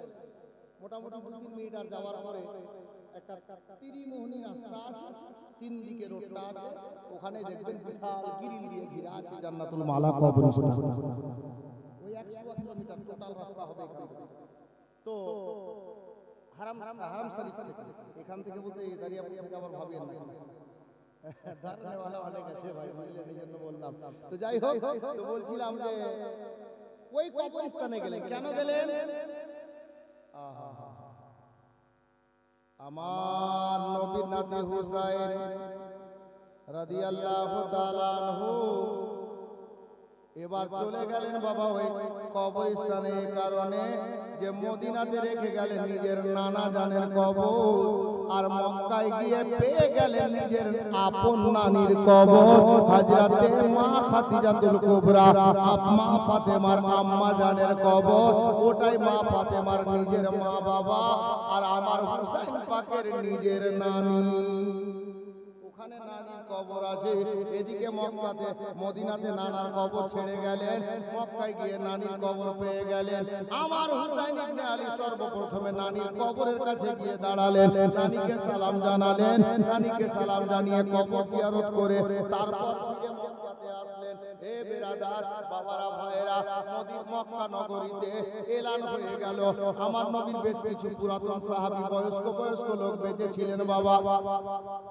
মা বোনেরা, বাবারা, ভাইরা গো, তিনারা শুনে বড় খুশি হলেন, আনন্দে আনন্দিত হলেন। কেন আনন্দ হলেন জানেন? ওনারা বলছেন, আল্লাহ গো, আপনার হুকুমে 53 বছর বয়সে আমার মায়ার নবী হিজরত করে মক্কা ছেড়ে মদিনায় গেছেন, আর ফিরে আসেননি। মাঝে মধ্যে এসেছেন হজে বা উমরাতে, এমনি থাকার জন্য নবী ফিরে আসেননি। চিরতরে বিদায় নিয়ে কবরে আনোয়ারে মদিনাতে আরাম করছেন মায়ার নবী আমার। তবে আজকে আল্লাহু আকবার, এটা খুশির বিষয়, নবীকে আমরা তো আর দ্বিতীয়বার পাইনি গো, কিন্তু আজকে আমাদের কিসমতের ব্যাপার, আমার ওই নবীর প্রিয় নাতি হুসাইনকে পেয়ে গেলাম, যে হুসাইন মক্কায় থাকবে আর যাবেন না। আমাদের বড় ভালো হলো রে মক্কাবাসীরা, আমরা মায়ার নবীর নাতিকে, ইমামে শহীদে আজমকে, ইমামে হুসাইনকে আমরা নিজের ইমাম বানিয়ে 5 ওয়াক্তের নামাজ পড়বো, জুমার নামাজ পড়বো। বড় খুশি হলেন মক্কাবাসীর লোকেরা। এ বেরাদার, হুসাইন ইবনে আলী রাদিয়াল্লাহু তাআলা আনহু ওই আপনার মক্কা মুআজ্জামাতে নিজের জীবন যাপন আরম্ভ করে দিলেন। সবাই খুশি মক্কা বেরাদার, বাবা, ভাইরা, মা বোনেরা, আমার হুসাইন ইবনে আলীকে মক্কাতে পৌঁছে দিলাম। এখন অনেক লোক আছে যে আজকে মায়ের দোয়া হবে, 10 টাকা দিলে নেবেন না, এরকম ব্যাপার নেই। কমিটি দুটো ছেলেকে বলবে একটু তাড়াতাড়ি হাঁটো, জি তাড়াতাড়ি হাঁটো, যে যা দেয় 10 টাকা 5 টাকা আছে। কমিটি ছেলে কেউ আছে এখানে? ওই নূর আলম আছো? একটু হাঁটো। দুটো ছেলে দুদিকে যাও, 10 টাকা 5 টাকা যে হয় হওয়ার জন্য, মা বাবার জন্য, দাদা দাদির জন্য, যা পারে ছেলেটার হাতে দিয়ে দেন। 10 টাকা 5 টাকা যত টাকা পারেন। এই বাবু ওরা ওই করতে করতে টাইম পাস, জানা দিতে জানা। সুবহানাল্লাহ। আজকে তো মানকাবাত পড়া হয়, দুটো ছন্দ আমি মানকাবাতের পড়বো ইনশাআল্লাহ। তারপর সালাতু সালাম পড়বো ইনশাআল্লাহ। যান মা ছেলেরা গেল, আপনারা যে যা পারেন 5 টাকা 10 টাকা তাড়াতাড়ি দেন, দোয়া হবে ইনশাআল্লাহ। একবার দরুদ পড়ি, আল্লাহুম্মা সাল্লি আলা সাইয়্যিদিনা মাওলানা মুহাম্মদ ওয়া আলা আলি সাইয়্যিদিনা মাওলানা মুহাম্মদ ওয়া আলা আলি সাইয়্যিদিনা মাওলানা মুহাম্মদ সাল্লাল্লাহু তাআলা আলাইহি ওয়াসাল্লাম। হযরত গিরামি দুটি আশার দুটি ছন্দ তাড়াতাড়ি হাঁটি, তাড়াতাড়ি করিও। হ্যাঁ, দুটি আশার আমি আমার প্রিয় মুর্শিদ হুজুর সৈয়দি মুর্শিদি সৈয়দ খাজা মাসরুর মিয়া কলিমি আলাইহি রহমাত ওয়া রিদওয়ানের সামনে পড়ে দিয়ে সালাম পেশ করব। এখন মানকাবাত আমার কাছে এখন এই মুহূর্তে কোনো মানকাবাত এরকম নেই যে আপনারা শোনেন না, সবই শোনা আছে আপনার, তবে দুটি আশারই পড়ব, বেশি না।